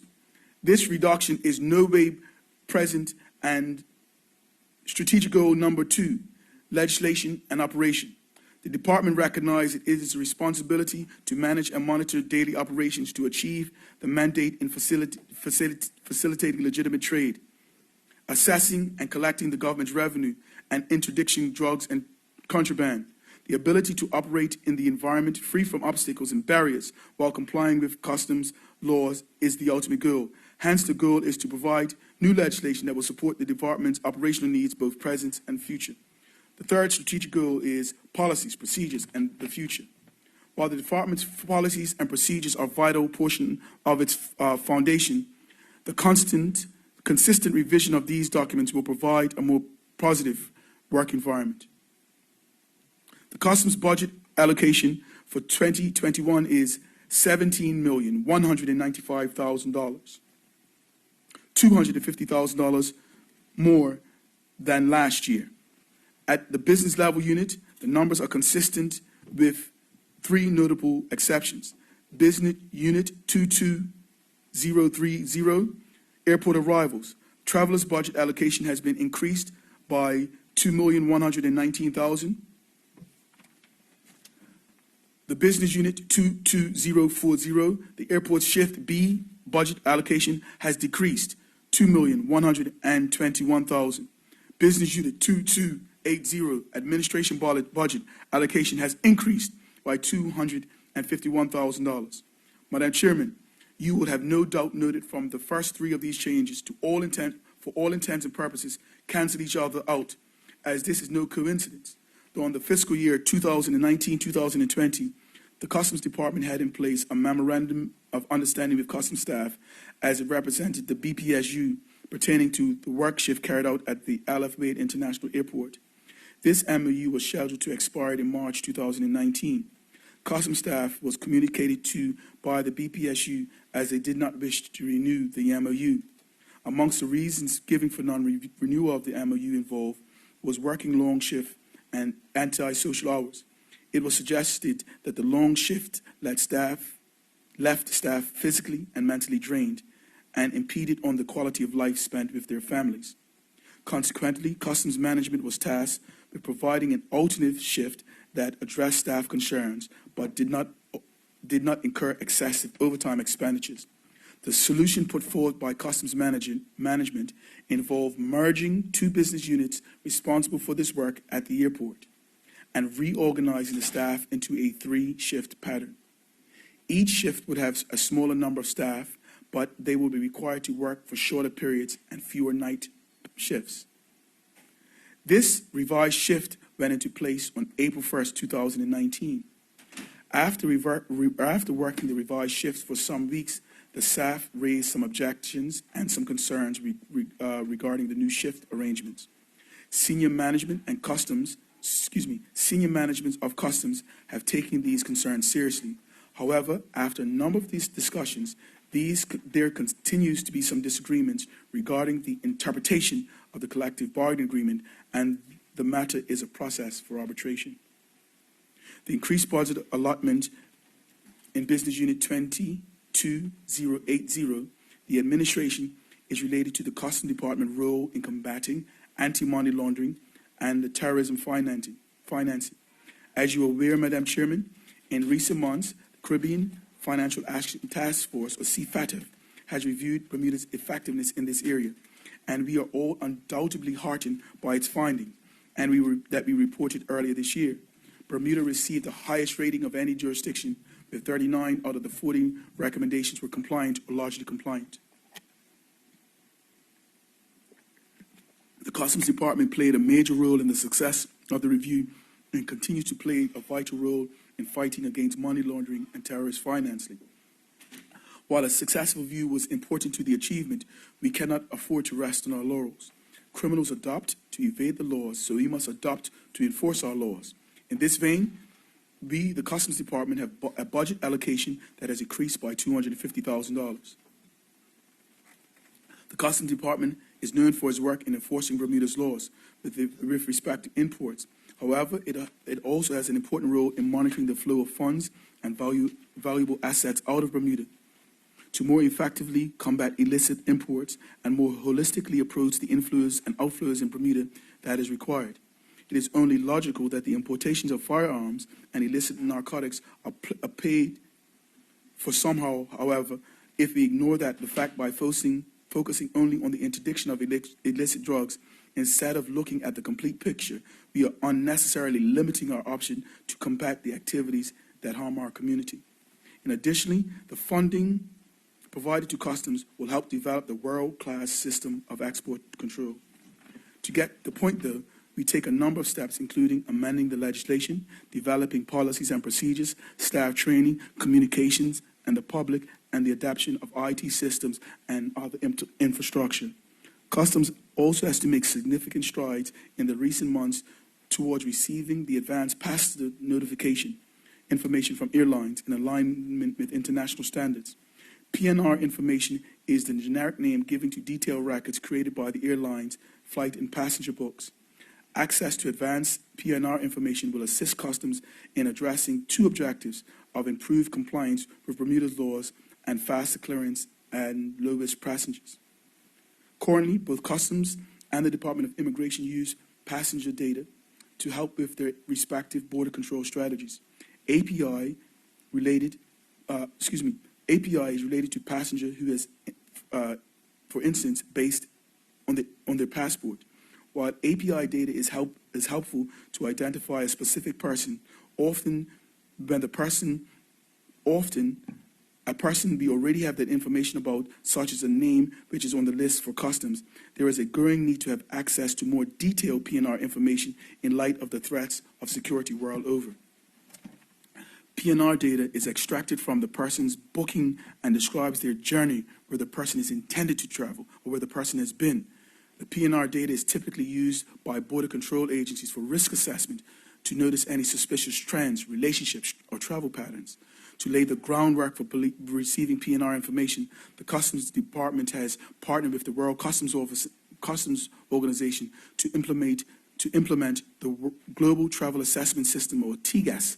The TGAS is a free of charge real-time passenger screening system that allows customs administrators to use APR and PNR data for risk assessment purposes.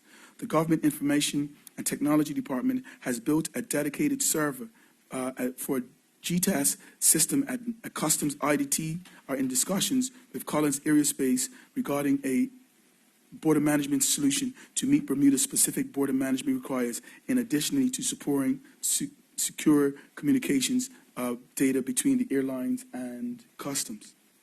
The GTAS system and the submission of PNR information will shortly be entering its testing phase and will be due to be fully operational by the end of the month. Within Custom, this data analysis will be handled by the GIU, the Joint Intelligence Unit, and this intelligence hubs of the Bermuda Customs Department. The GIU was created in 1982 and functions to the Customs Supply, the Bermuda Police Service, and other enforcement agencies within the intelligence unit. It is staffed by the Customs and the Bermuda Police Service, who monitor inbound and outbound passengers of all ports of entry. The GIU is tasked with detection and preventing illicit crossings at our borders, the transportation of cash, and the bearers of negotiable instruments. The GIU is also responsible for various other passengers monitoring and the review of functions, the liaison and the cooperation of functions with bodies such as the Financial Intelligence Unit, the World Customs Organization, the Caribbean Customs Law Enforcement Council, the UK Border Force, the Canada Border Services Agency, and the U.S. Customs and the Border Protection Agency daily. Madam Chairman, if I may direct your attention to page 290B291, I would like to take a few moments to outline that the additional budget of $250,000 and show you or describe to you how it will be spent. You will note that 3 object lines where you will see an increase: repairs and maintenance, $100,000, $100,000 on uniforms, and $100,000 on materials and supplies, and materials and supplies at $50,000. As I described earlier, these additional funds will be used to supply the export control initiatives. Due to the time constraints in preparation of the budget, we will see these funds in opposite codes described. The department has 237 approved positions. At the time of preparing the budget estimates, the department had 192 members of staff. The department does not anticipate recruiting staff to work in the fiscal 2020-21. Revenue. In addition to its role in protecting Bermuda borders, Customs plays a vital role in the collecting of revenue. It should be noted that whilst the Ministry of National Security assumes the accountability for Customs Department, the budget and border control functions, the revenue collection and reporting functions fall within the remit of the Ministry of Finance. The Minister of Finance will therefore present the substantive brief on the revenue collected by Customs. I would like to take a few moments to highlight Customs achievements in this area.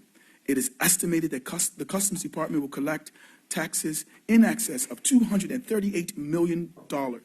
To put that in perspective, for every dollar that we spend on customs, they collect $13.84.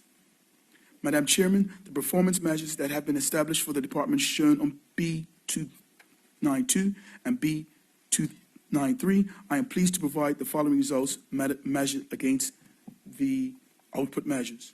Since 2016, the airport commercial operations sections ceased to operate. Therefore, there are no forecast and targets. for the year 2018 2019, the airport section collected force duty in the amount of $77,705. It is forecasted that during 2019-2020, that force duty in the amount of $70,000 will be collected. The target for 2021 is $50,000.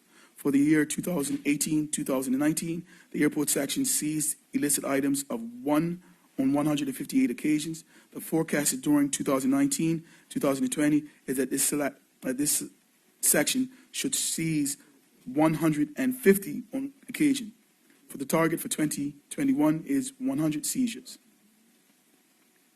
Illicit items seized from drugs, cocaine, cannabis, ecstasy, heroin, fentanyl, guns, gun parts, mace, pepper spray, gunshots, and brass knuckles. Those were items that were seized this year.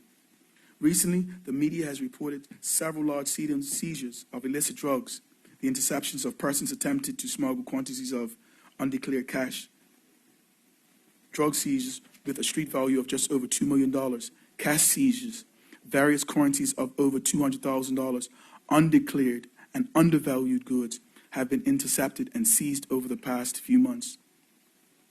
One notable example: in December last year, employees at an aviation services were caught by customs in an attempt to smuggle a large quantity of controlled drugs into Bermuda via the executive jet facility at the Elf Wade International Airport. The drug was imported on arriving Bermuda on a flight from the U.S. The smugglers tried to get the drug through and entirely circumvent customs control. Happily, the drug was discovered by a trainee customs officer acting on his own initiative and with no prior intelligence given to him.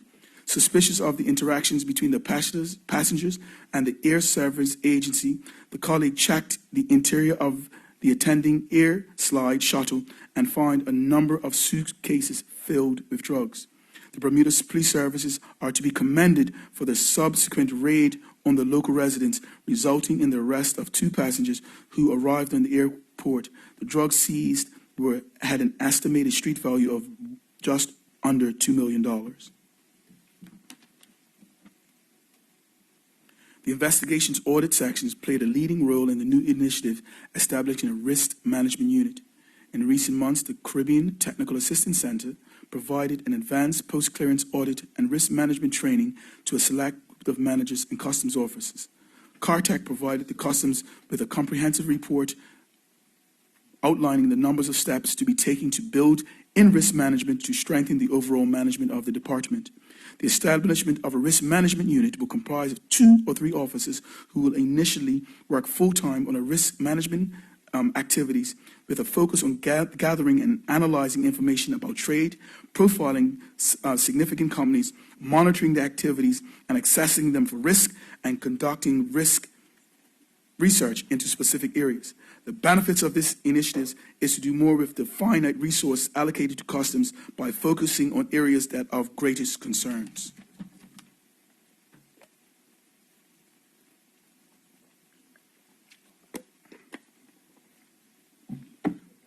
During 2018, during 2019, the Hamilton commercial operations were complied with and the quality service levels were 95%.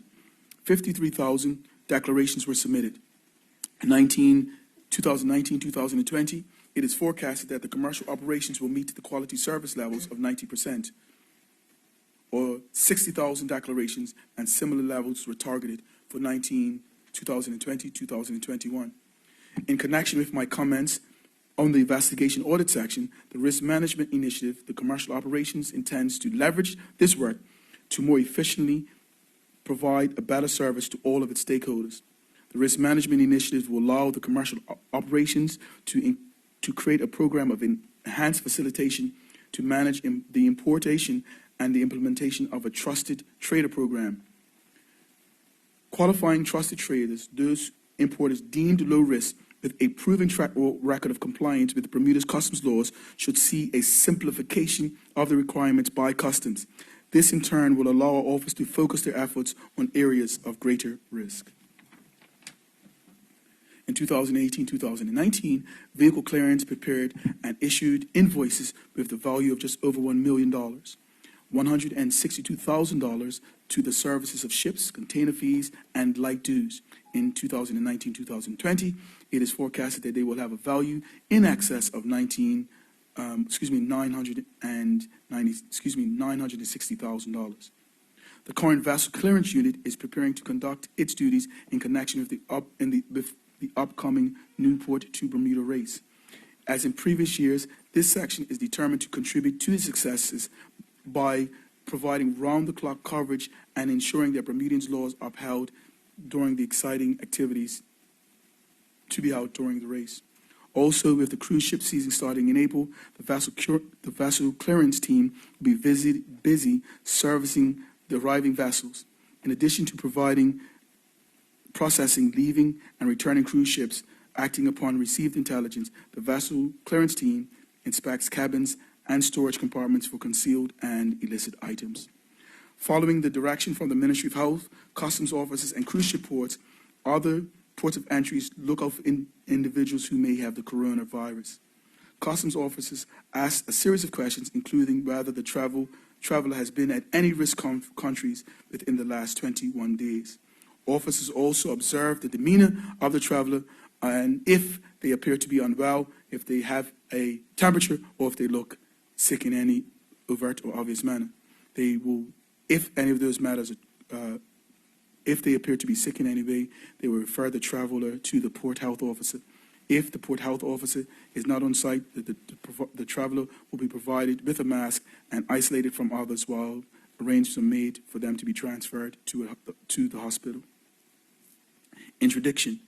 2019-2020, the interdiction section made 284 seizures and had an 88% success rate. The interdiction section includes a canine unit. During the fiscal year, the Customs Department decided to increase the dog detector unit. 2 officers were selected to travel to Indiana for canine selection and dog detector handler training. The officers have become active in this work in January and February 2020, increasing this unit from 1 canine handler to 3 canines and 3 handlers. This has given effectiveness of this unit incredible boost and allows for them to deploy an invaluable, unique resource, and it is usually needed and a valuable resource. As a part of the national anti-money laundering compliance, it is essential for Customs to obtain currency detection job to patrol our ports of exit and entry. During the upcoming financial year, Customs will select another canine handler and send this officer and canine overseas for training. In 2018-2019, the Seaport Enforcement Team was was inspected and reviewed at 94%. The import cargo manifest used at the Hamilton docks the Gentry X-ray scanner to scan 100% of the containers import into Bermuda. In 2019-2020, it is forecasted that the set will meet the same high standards. During the financial year, SET played a major role in the detection and ultimate breakup of a criminal conspiracy where fake importers were bringing counterfeit products to Bermuda and breaking the laws of Bermuda with reference to trademarks and copyright. Additionally, SET was kept busy with the Balco North Power Station development. This was a major construction project for Bermuda, and the project will have an important impact on the economy and social well-being of Bermudas for years to come. SET worked closely with Balco staff to ensure that everything imported to Bermuda was in order from a customs standpoint. They reviewed and examined all containers for non-containerized imports associated with this project. I invite you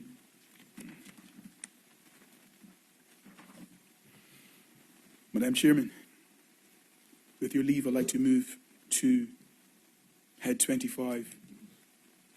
I'd like to move to Head 25, Corrections.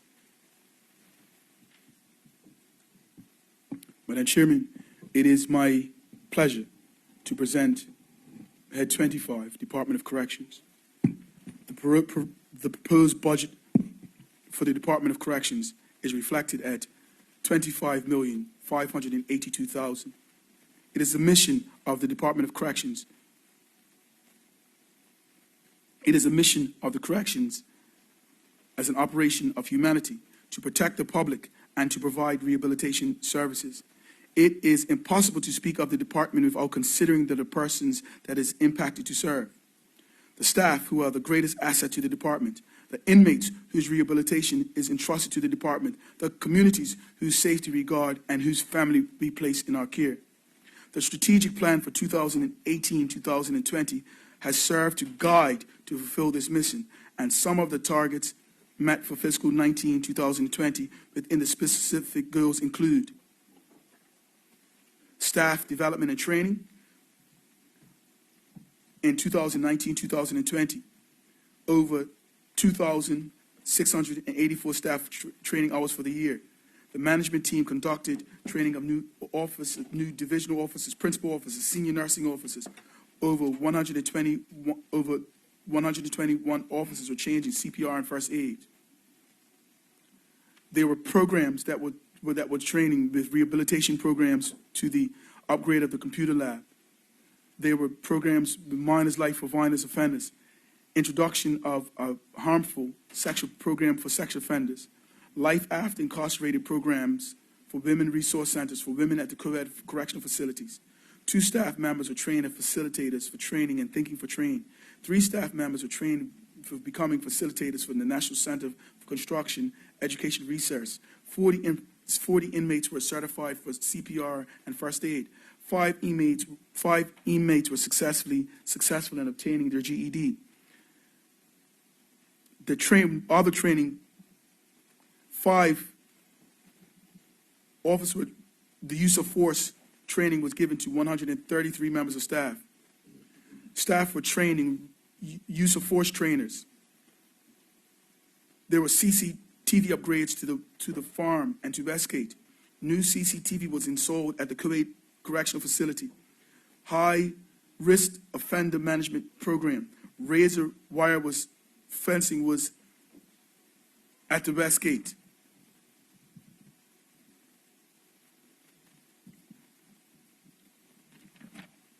Operational efficiency, reductions to purchase food and chickens at the prison farm. The co-ed has produced over 680 eggs to date. Over 900 pounds of produce was produced by the farms and distributed to the chickens. Physical plant upgrades. Madam Chairman, I'm going to deviate from my notes, which is atypical, for a second. 2 weeks ago, I had the opportunity to go to the Westgate Correctional Facility. I went for an official visit with the CEO of the Turks and Caicos. When I arrived at the facility, I was stopped by the inmates, and when I got there, they demanded to see me, and they demanded to meet with me. And when I got there, they took me into E2 and E3. And when I went into the facility, they, who are listening now, Madam Chairman, showed me some of their concerns. They showed me the mold in the facility. They showed me the leaks in the facility. They showed me a number of concerns that they had with reference to a number of the issues that they had in the facility. I was able to meet. I gave the prisoners the undertaking that I will meet with the prison leadership, that I will meet with the permanent secretary, that I will meet with the minister responsible for works and engineering, that we will put together a plan, that we will accelerate the plan, that their safety of the prison officers is paramount, that the health of the prison officers is paramount, that the prisoners that are within our charge are important to us, that we do believe that they should be living in a mold-free facility, working in a mold-free facility. I was able to speak yesterday with the Minister of Works and Engineering, and he gave me a document yesterday, and the document is as follows. Leaks in the kitchen and the pantry. Access was made to the ceiling last week, and the area to allow plumbers access to the area to fix the leak. Plumbers are accessing the job to gather the materials and will make the repair tomorrow's. Repairs to the communal showers and janitorial closets. Materials are being prepared. Some of the items are not available on island. We are attempting to use universal fixes available on island where possible. Replacement of water fountains. 1 out of 8 of the water fountains are working. Many have been vandalized to the point where they are inoperable. Institutional fountains are specially being ordered and are being sourced. Faucet repairs in cells. Replacement faucets are being sourced. Awaiting 2 water pumps. 1 will replace the inoperable pumps on the gray water flushing system. The other will replace the portable water pump. These are being purchased through corrections and anticipating delivery later this month. New 12-inch butterfly valves for the water tanks have arrived. We are waiting the extension pulls before the valve installation commences. 1 pull was shipped, awaiting the shipping of the second pull. Boilers. The contractor schedule, the boiler systems will be on island the 4th week in March. Installation will follow immediately once on island. I've had the opportunity to speak directly with the Minister of Works and Engineering. I asked him specifically about those concerns, and he has highlighted the up-to-date information on each one of those concerns. We are working to address those. And so whilst I wanted to go through the information that was given to me in the updated from the ministry, I also wanted to give a document that I received yesterday, because as the prison officers listen, as the prisoners listen, Madam Chairman, I wanted to reassure them that this is something that has my full attention. I wanted to give an honest, a transparent view that we know that the prison has concerns with reference to the physical plant. The PS, the Permanent Secretary, has it as its full priority. The Minister of Works and Engineering has it as its full priority, and it has my full priority. There are budgetary concerns, but we accept that this process has not been fast enough, and we will wrap the knuckles of those who have not been working far enough. I went to the prison, Madam Chairman. It is unacceptable for prisoners, for our inmates. It is unacceptable for the prison officers that have been working in these conditions. I will say that from this floor. I will say that without reservations, and we will work and we must work to make it better. That is something that has to be said by the minister. I will not read all of the things that we have done without saying that the things that I saw last week are not acceptable.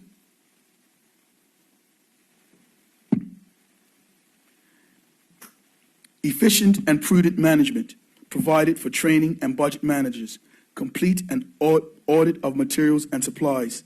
Establishing a system of monitoring to address those with excessive sick leave. While working towards the goal in the strategic plan, the department has governed by the following legislation: the Prison Act, the Prison Rules, the Young Offenders Act, Senior Training Schools Act, the Prison Officers Act, and the Sanitation Code. Madam Chairman, there are 12 cost centers within the Department of Corrections.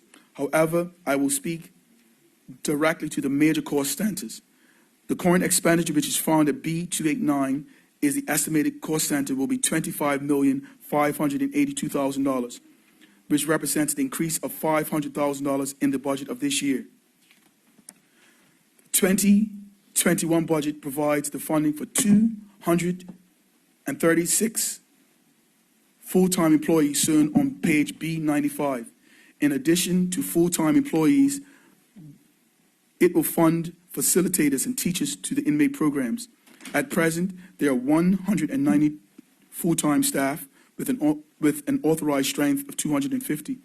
Over the past year, we have experienced delays in hiring civilian staff and nurses due to the current processes. In addition, it has been difficult to achieve recruitment numbers for male officer candidates.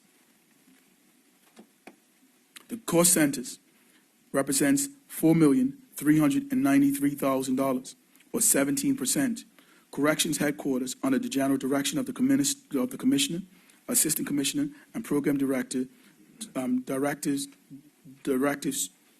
to a decentralized organization and is responsible for strategic planning. This budget will fund salaries and operating expenses for corrections headquarters. The strategic planning has increased under the direction of the current leadership regime. The senior staff are committed to working with staff to restore morale through better communication and improve working environments. The headquarters has operated at a deficit for over 2 years due to the reassignment of the Commissioner. Although the Assistant Commissioner was appointed to Acting Commissioner, some elements of her position have not been transferred to the Acting Commissioner's position. Madam Chair, we believe that this will be rectified in the first quarter of 2000 and in the first quarter of fiscal 2020. We believe that we will have a confirmed person in the post of commissioner.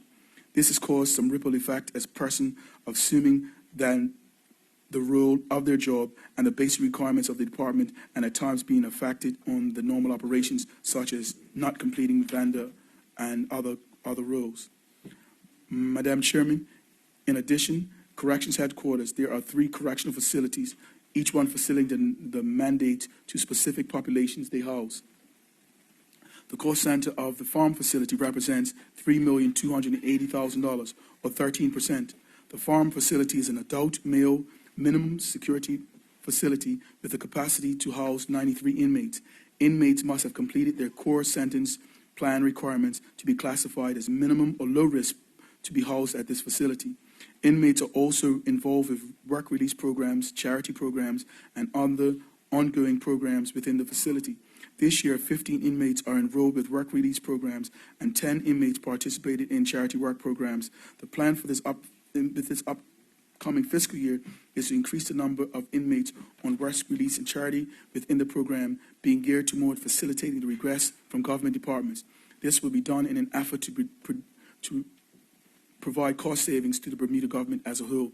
The farm facility garden will supply to all the facilities with fruits and vegetables, crops such as beets, onions, lettuce, carrots, corn, kale, pumpkins, mustard greens, collard greens, potatoes, sweet potatoes, broccolis, rutabagas, turnips, Swiss chards, cauliflowers, and bananas. In total, the farm facilities gardens reaps approximately 9,000 pounds of produce. This has contributed to a significant cost savings. The highlights from the 1919 to 1920 budget includes the animal program, which it was very successful and will continue in this budget year. The chickens were introduced at the farm, and to date they produce 6,800 eggs. The farm facility will continue all the current initiatives to introduce a second phase of initiatives from last year, which includes the farm cooperative, a therapeutic program where animals are owned by local farmers and will be tendered to the inmates until such a time they have matured. The inmates are gaining skills in animal care, farming. The facility currently has goats and chickens. The pre-release program will continue and is designed to focus on improving the inmates' employability, the social and human relations, the skills in order to facilitate a successful transition back into the community. Cost Center 35030, the co-ed represents $2,694,000, or 11% of the total budget, and will provide funding for 31 staff and operational costs. The facility, with a capacity of 56 cells, has a separate, distinct provisions to house 40 males and 16 young male offenders between the ages of 16 to 21. In addition, it houses the Departments of Residential Substance Abuse Program, the Right Living House. The education and vocational programs are offered based on the needs of the inmates and the trainees that are identified through the case management process. During the budget year, 2 inmates participated in the work release program. The chicken program has been established at the co-educational facility, and the purpose is twofold: to be utilized as therapy for the inmates that take care of the chickens, to reduce and eliminate the need to purchase eggs from outside agencies.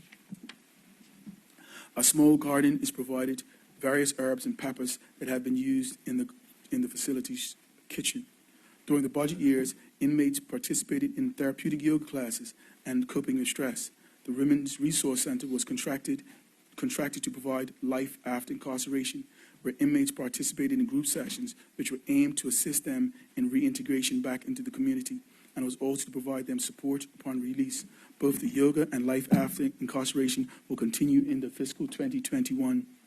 Other initiatives for 2021 budget year is to operationalize the computer lab, allowing for vocational and exercise distance learning program that will offer graphic design classes to the inmates. The additional the co-ed facility will reintroduce the mentoring program for female inmates and carpentry for the male inmates. Madam Chairman, the cost center 35060, the Westgate Correctional Facility, represents $10,480,000, or 41% of the total budget. The Westgate Correctional Facility is an adult male establishment with the capacity to house 208 prisoners classified as a maximum, medium, and minimum security, as well as a remand prison. The majority of the assessed and treatment programs for male intakes takes place at this facility. During this budget year, a number of the inmates participated in their core offending behavior programs such as Thinking for Change, Life Minus Violence, Violence Reduction Program, Life Minus Violence, Harmful Sexual Behavior, which is a sexual violence offender program, and Drug and Alcohol Treatment and Education. Additionally, educational and vocational courses were offered to inmates. The Westgate Correctional Facility will continue the charity program, which allows inmates to give back to the community. The department partners with other government departments and community organizations such as Parks, Works and Engineering, Redco, and the Packwood Home, assisting with small projects. While each of the facilities fulfill different mandates for inmates based on the classification level, age, and gender, they share some of the same challenges of the past year. There are significant infrastructure problems with each facility due to aging facilities and less than robust maintenance care. The farm facility was built in 1951.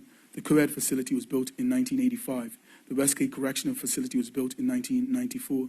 Best practice states that the facility condition assessment should be conducted every 24 years.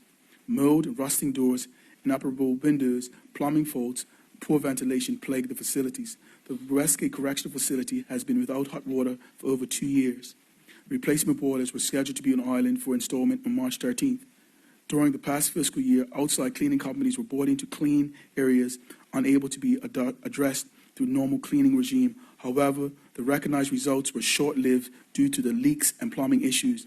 These conditions result in an unsuitable working environment for staff and unsuitable living conditions for inmates.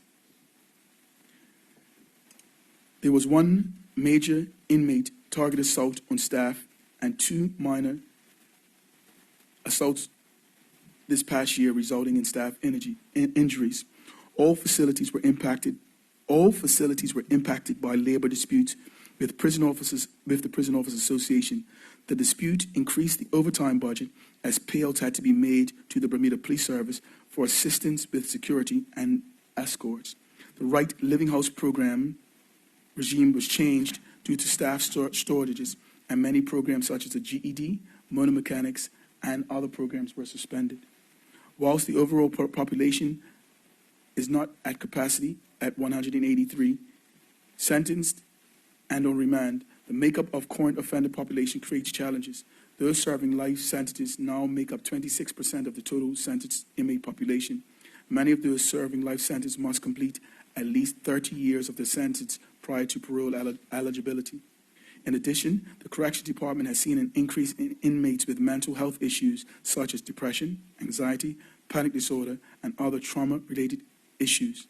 There appears to be a growing number of inmates presenting with neurosensory conditions such as autism, Asperger's, learning difficulties such as ADHD, with ADHD and hyperactivity disorders included. We have instituted a basic mental health training or basic mental health first aid for all staff to give them some help in managing these persons in a correctional environment, even though it may not be a suitable environment for many of those persons. Staff shortages for shift coverage and increased inmate visits to King Edward Memorial Hospital and the Mid-Atlantic Wellness Centers have been factors for creating the overtimes at the facility. Oftentimes, these visits last days, depending on the risk levels of the inmate. Some may require 24-hour monitoring by 2 officers. The $500,000 additional in the budget will be used to hire officers. Madam Chairman, Cost Center 35090, therapeutic Living Center or the Right Living House represents $1,287,000, or 5% of the total budget. The Therapeutic Living Center, also known as the Right Living House, is located at a co-ed facility, and it is a segregated residential abuse program with the capacity to house 18 residents. The program was developed for adult male offenders with a history of substance or associated criminality. The goal of the therapeutic community is to return residents to the broader community in an increased potential for life free of drugs and crimes, providing them with the opportunity to realize the potential for change, as well as to the inherent potential for growth and health and success in every person.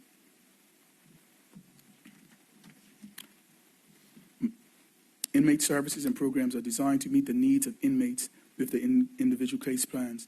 The program's teams is multidisciplinary and provides various services and programs, including psychological, social, and case management, health, educational, vocational, and recreational, and chaplaincy. Funding for inmate services is also necessary, and the programs provide tools and resources for offenders to assist them in returning to society as positive and productive and contributing citizens. It is recognized that currently there are not sufficient programs running in the department to meet the mandates of the increased lifer population and those serving long sentences. Maintaining qualified vendors has been increased challenges, and the budget does not allow for resources to find full-time facilitators. The cost center 35105 represents a $444,000% or 2%, $444,000 budget or 2% of the budget. The funding for salaries, funding provides for salaries for 3 psychologists who provide psychological services, 3 facilities, Westgate, the farm facility, and the co-ed facility. It must be noted that currently the department has only 1 psychologist. However, despite recruiting challenges to fill the post, the psychologists complete various assessments on offenders, including assessment to the criminogenic needs, emotional well-being. In addition to the assessment, psychologists focus on the provisions of interventions. Interventions can include, but are not limited to, substance misuse programs, alcohol preventions, drug and alcohol treatments, violence reductions, sex offender programs, and psychotherapy. Psychologists bring evidence-based approach to working with offenders and assist with more objective, risk-focused decisions. Psychologists also support the training and recruitment team to help better assess basic office applicants, as well as training recruits and custody and program staff.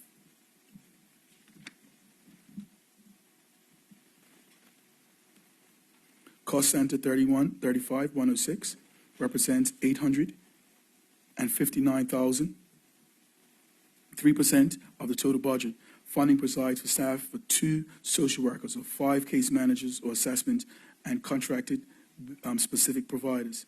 The department's 2 social workers are members of the multidisciplinary team to assist inmates and trainees with specific associated problems to help address behavior and social problems. The social workers assist inmates in securing employment, housing on their release. Additionally, they facilitate support and intervention meetings.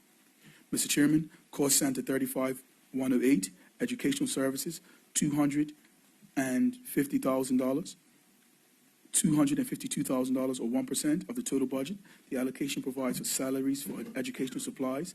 Educational services provide educational programs at all correctional facilities to those inmates who wish to pursue general education or GED programs, as those who wish to strengthen the basic numeracy skills. Educational services are designed to enhance inmates to achieve a high level of education and activities who wish to prepare them for vacation.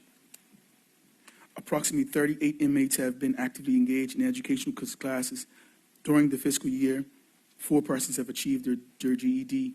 During the fiscal year, the Education Department planned to introduce a secure internet which allows inmates to access additional educational and technological programs to assist the inmates who require alternative style to educational learning. Madam Chairman, Cost Center 35109, vocational courses. This represents $319,000 or 1% of the total budget. vocational services are functioned as an integral part of the programs and services afforded inmates and trainees. These services are designed to assist inmates and trainees in producing vocational interests. Funding for these allocated core center provides for staffing in vocational programs. During the fiscal year, inmates enrolled in various programs at the facilities, which included yoga, life skills, sewing, art, motor mechanics at Westgate, horticulture and carpentry at the farm. The new partnership with the Long Tail School will result in computer coding and software instruction. The vocational programs and services will be offered this fiscal year at Westgate, the farm, and co-educational facilities based on the population. It includes carpentry, auto body, welding, mechanics, classes that will lead to certification by the National Center for Construction Education. 3 staff members and 1 vendor were trained to facilitate the core curriculum, which is anticipated to begin in April 2020 at the Westgate Correctional Facility. The vocational service in conjunction with educational services have commenced upgrading the computer labs and all facilities, and the Westgate Computer Lab was completed an upgrade of the lab was completed in the 2019-20 budget, and is anticipated that the computer labs at the co-ed and farm facilities will be completed in 2021 fiscal year. The aim is to be able to offer distance learning program, providing access to online testing and workshops and services. Madam Chairman, health services represent $1,476,000, or 6% of the budget. This funding will provide staffing and healthcare services for the inmates. Healthcare services include, but are not limited to, physical exams, dental treatment, chronic disease, physiotherapy, mental health, property, HIV and AIDS counseling, nutritional consultants, phlebotomy, drug detoxification, drug screening, suicide prevention, and counseling. Some of the targets for the health services this year are to implement inmate health services handbook, to increase inmate health education sessions by 50%. This was not achieved last year due to staff shortages. To continue the implementation of the electronic medical record system. Mr. Chairman, the department's performance measures are outlined. The average daily inmate population forecasted for fiscal year is 180, with 59 of the admissions being first-time offenders who received a custodial sentence.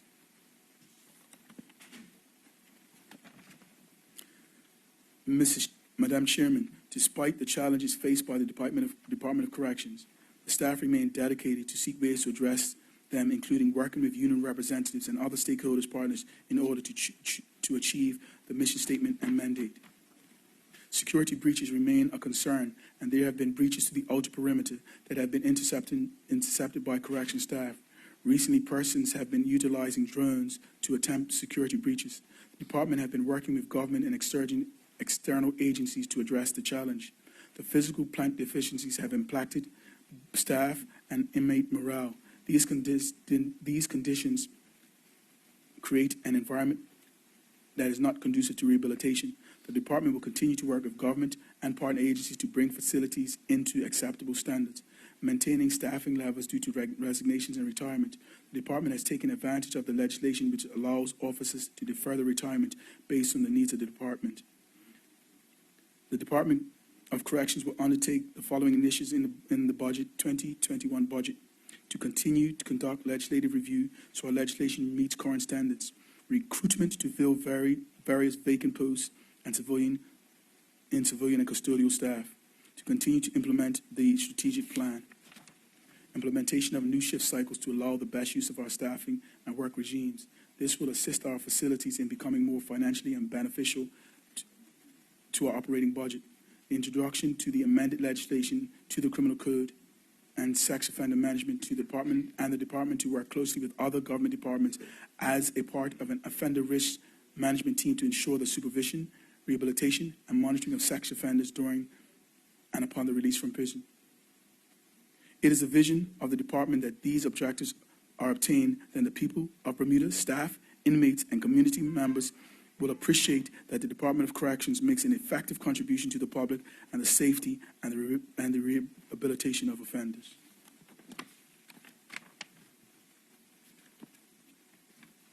Madam Chairman, with your permission,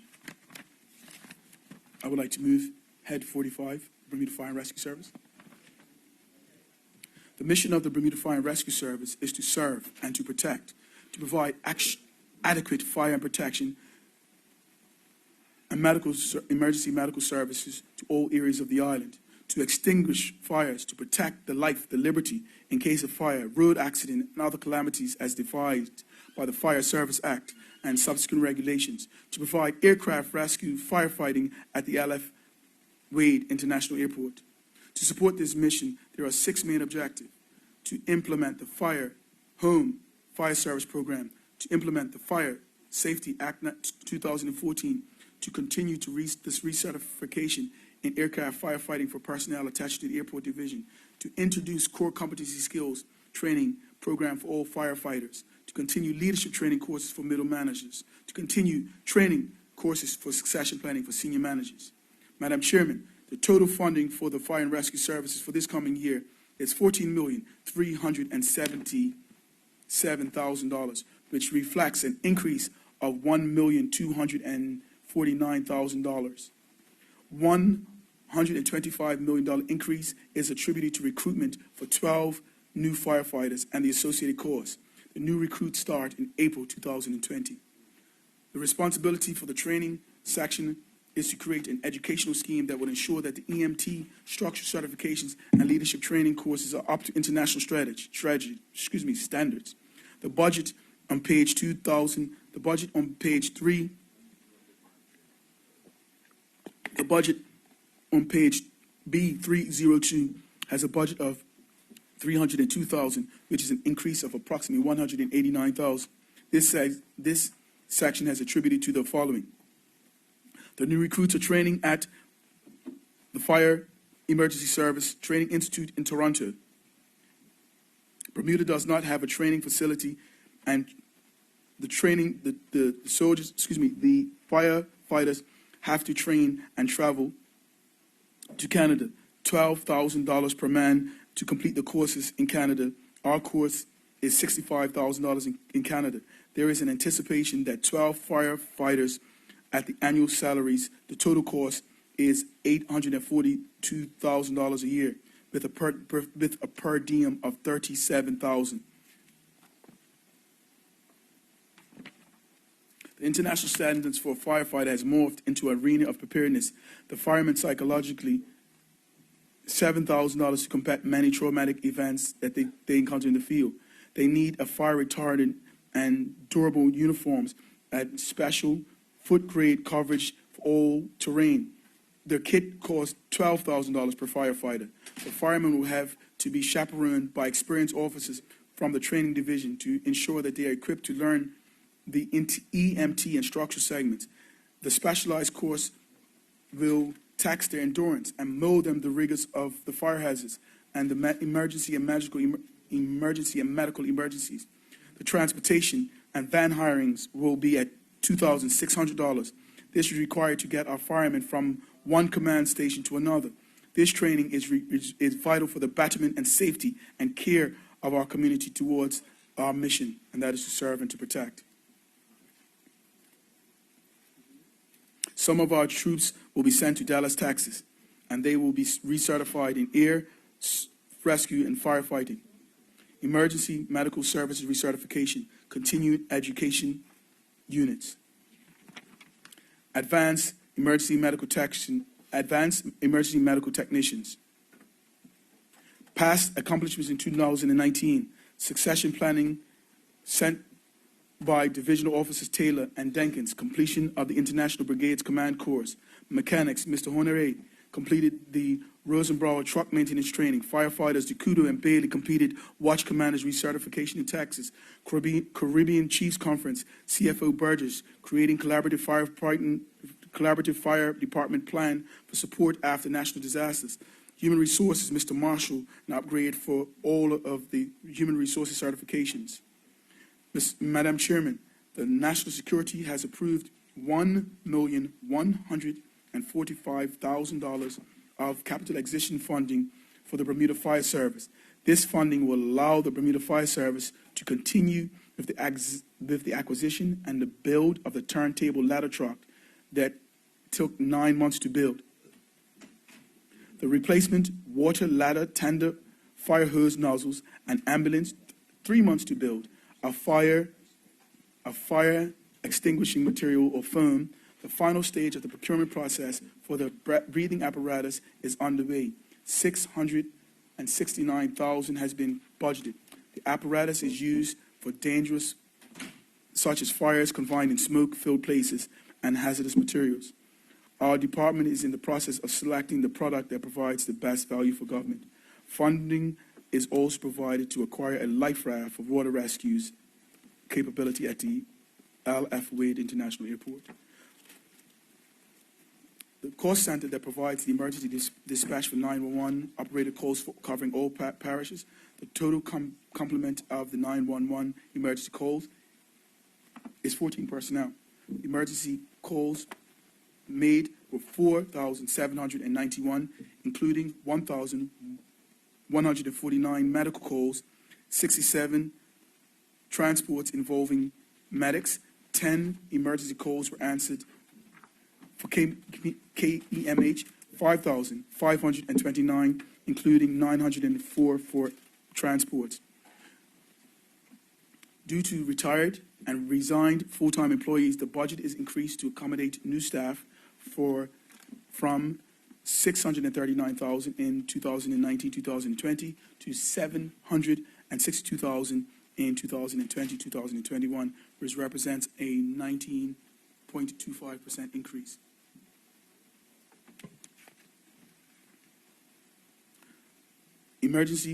The Central Emergency Service Call Center covers the provision of the fire emergency services from Hamilton, Eastern, and Western stations.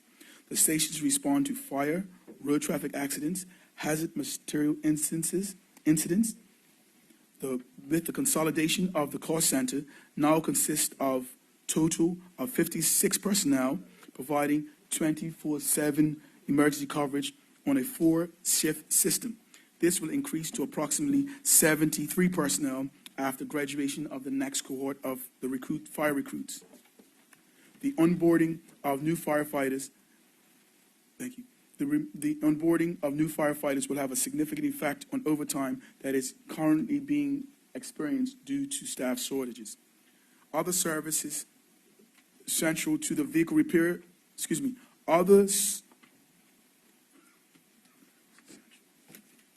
call center of 55080, Other Services Central, has a budget of $868,000. This contains vehicle repair services and maintenance personnel. The personnel were consolidated under this call center as a result of the review of administrative processes. The funding has been provided to increase the repair and maintenance budget to ensure that the vehicles are fully serviced and available for deployment. The fleet, the Bermuda Fire Services operates and maintains 42 vehicles strategically deployed across the island with 3 fire stations. With the exception of a pumper truck, which was acquired in 2017, the average of our nation's fire trucks are 16 years old. Further, the oldest operational vehicle in the fleet is 34 years old. Yes, Madam Chairman, the oldest of our fire trucks are 34 years old. This is in contrast with the recommended years of end of life for a fire truck. The recommended is 15 years old. How is this longevity accomplished? Firefighters are resilient by nature. They have a can-do ethos that is evidenced by the longevity of our fleet to date. Over the years, they have provided the best value through regular care and regular maintenance of the vehicle. They are supported by a small team of 4 service technicians. 2 of the technicians have undertaken specialist training, and 2 of the vehicle manufacturing plants in the United States. In addition, they have undertaken bespoke training, and they visit the fire services factory representatives who share the best practices with our staff. What do we need to build resilience with our fleet?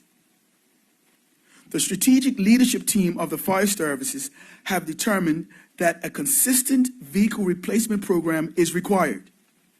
With the average service life expectancy of 15 years, it is an ideal situation that all vehicles should be replaced, but that is unlikely. Instead, an incremental approach is a more realistic scenario. It is strongly recommended that all vehicles in the existing fleet be replaced at a rate of 1.5 vehicles per year for the next 15 years.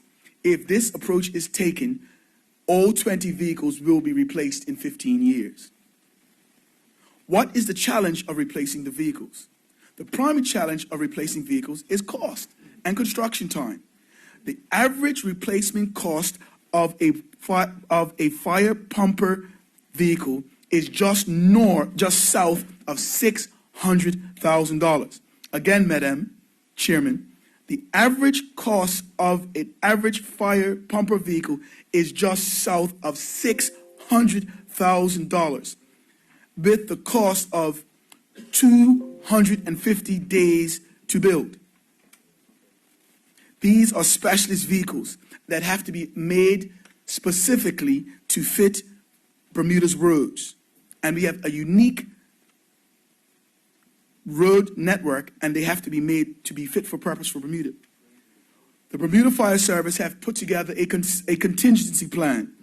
Recently, questions were asked about the operational readiness and the reliability of the fire service's fleet following a well-publicized residential fire in the city of Hamilton. Questions were asked about the government services and are we ready? And these questions are always welcomed. However, it should be noted that in particularly, this case of operational readiness was in the case of the incident in Hamilton, operational readiness was never compromised. The response to the fire in question was 7 minutes.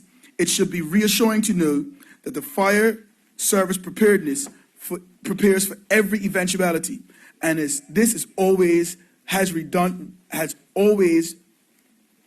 puts redundancies built in all of its operational planning. The fire service responds to 100% of calls for assistance. Cost Center 55170, General Administration.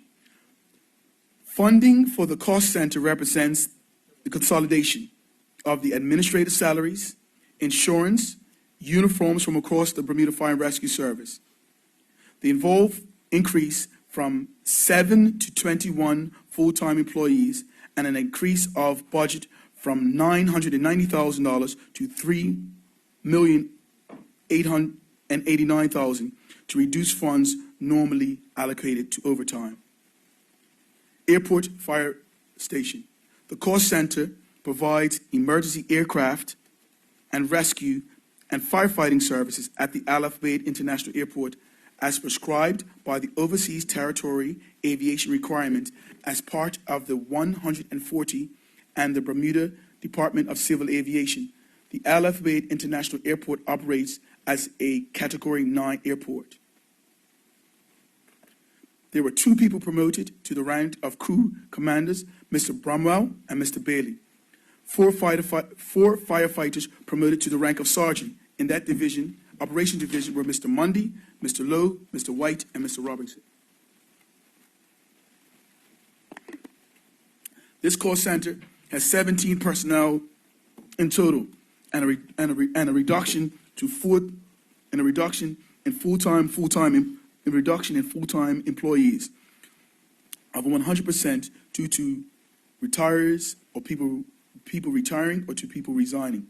The budget for this section is $2,548,000, an increase of $336,000. This is attributed to manpower shortages to be filled with new recruits and trainings recertifications. Manpower. Madam Chairman, the full-time complement of the Bermuda Fire and Rescue Service is expected to increase from Madam Chairman, the full-time complement of the Bermuda Fire and Rescue Services is expected to increase from 113 to 128 in 2020 to 2021. The new complement represents the post to be filled by the new recruit course. Madam Chairman, a review was conducted by the Bermuda Fire and Rescue Services payroll and administrative practices in order to streamline these processes. Due to the constant movement of the firefighting personnel between the Central, Eastern, and Western Division, it was found to be more prudent to consolidate all firefighters' salaries and overtime under a Central Emergencies Services Cost Center. Examples of this demonstrated the variance between cost centers, emergency services, Eastern and emergency services, and Western emergency service, all to come under a centralized cost center. Capital funding. Madam Chairman, in order to comply with the requirements of the MOU between the Bermuda Airport Authority, the Bermuda Fire and Rescue Services, $350,000 of the capital development funding has been provided for the remediation of the Works Administration Building, the main fire hall building, and the training room and the garage building. Madam Chairman, revenue. Revenue forecasted for 2020-21 is estimated at $400,000. Under the strategic head of implementing the Fire Safety Act 2014, conducted 402 meetings in the risks assessment routine inspections of the final company occupancy inspections. The revenue generated from the fire certificate applications during this period was $124,691. The new fire inspection software that will increase the efficiency and frequency of inspections, therefore increasing the revenue of the next fiscal period. The construction industry conducting 453 fire and life safety construction document reviews under the strategic heading of home fire safety visits. The community received fire safety literature and inspections. The fire safety awareness weeks were conducted at preschools and high schools. There were home safety visits to help the elderly and the hearing and the sight impaired. Providing firefighting and rescue operations to the Al Wade International Airport in accordance with the overseas territory regulations mandated by the Department of Civil Aviation and Cedar Aviation. The revenue prior permission request generated from the airport operation during this period was $188,000 for the executive jet facility, the critical care medfight, and for the air ambulance. Supplementary estimates for this year, the Bermuda Fire and Rescue Service has historically required supplementary funds in the aftermath of hurricanes or major incidents to cover for operating expenses such as overtime, salaries, wages, gas, fuels, supplies, and emergency supplies. Madam Chairman, community risk and reduction. As Honorable House will be aware, the fiscal 2021 will be a challenge. In according with our objectives, there was a need to implement a home fire safety program. The fire service has met its mandate and has initiated this program. This will allow for volunteer firefighters to be trained in assisting full-time staff in delivering a program. The future of the home safety visits will assist in meeting the needs of the new demographic in our country and reducing the community risk, enhancing fire safety to provide the confidence in our community with the fire service capability in response to emergencies. Volunteers. The St. George's Volunteer Firefighting Service has been upgraded to the Bermuda Fire and Rescue Volunteer Fire Service. The Volunteer Fire Service has seen a period of decreasing numbers in recent years. The fire chief saw a need to put an effort into increasing the numbers to modernize the volunteers. The first effort was to allow an area of response to be increased not only from the eastern end, but island-wide. The second change is to have the role of the volunteers to expand to training and to operational responsibilities. They now will be trained to operate a high-volume pumper in order to supply higher volumes of water when required at major fires. The volunteers will be trained to operate other specialist trucks in order to support efforts of the full-time staff, especially during hurricanes. After engaging with the effort to recruit volunteers, the number of volunteers which were on record and training has increased from 3 in January 2020 to 26 volunteers that trained every Tuesday at the Hamilton Fire Station. Our department sees a new volunteer service that is growing with enthusiasm and gives Bermuda youth another choice should they wish to volunteer their time and service to this country. The future of the new volunteer service will see the supporting the Bermuda Fire Department with an island-wide service, conducting support with water supplies as firm as well as major incidents, rendering refreshments and food supplies, along with refilling air supplies and sustained firefighting on hazardous and material incidents. Madam Chairman, the Dundonald Street Fire and the Dockyard Maritime Fire have shown that greater emphasis needs to be placed on community fire education. This can be accomplished through our community risk reduction program.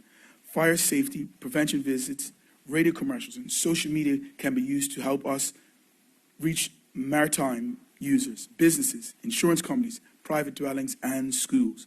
The Bermuda Fire and Rescue Service will, however, endeavor to continue to provide emergency services and a high standard of operational efficiency. The dedication to all personnel has been confirmed on a number of occasions by letters of appreciation from members of our community and the services of our emergency operations, and the communities have lauded our community service efforts. Thank you, Madam Chair. I would like to take this opportunity to thank the Chief Fire Officers, Mr. R. Lloyd Burchell, and the members of the Fire Service for their continued efforts on behalf of the people of Bermuda. Thank you, Madam Chair. Thank you, Minister. That concludes the brief on national security. We will now take a recess and come back and continue the debate in the National Security Ministry. Minister? Madam Chairman, I move that we now adjourn for lunch. Yes, we'll now adjourn for lunch and return at 2 p.m.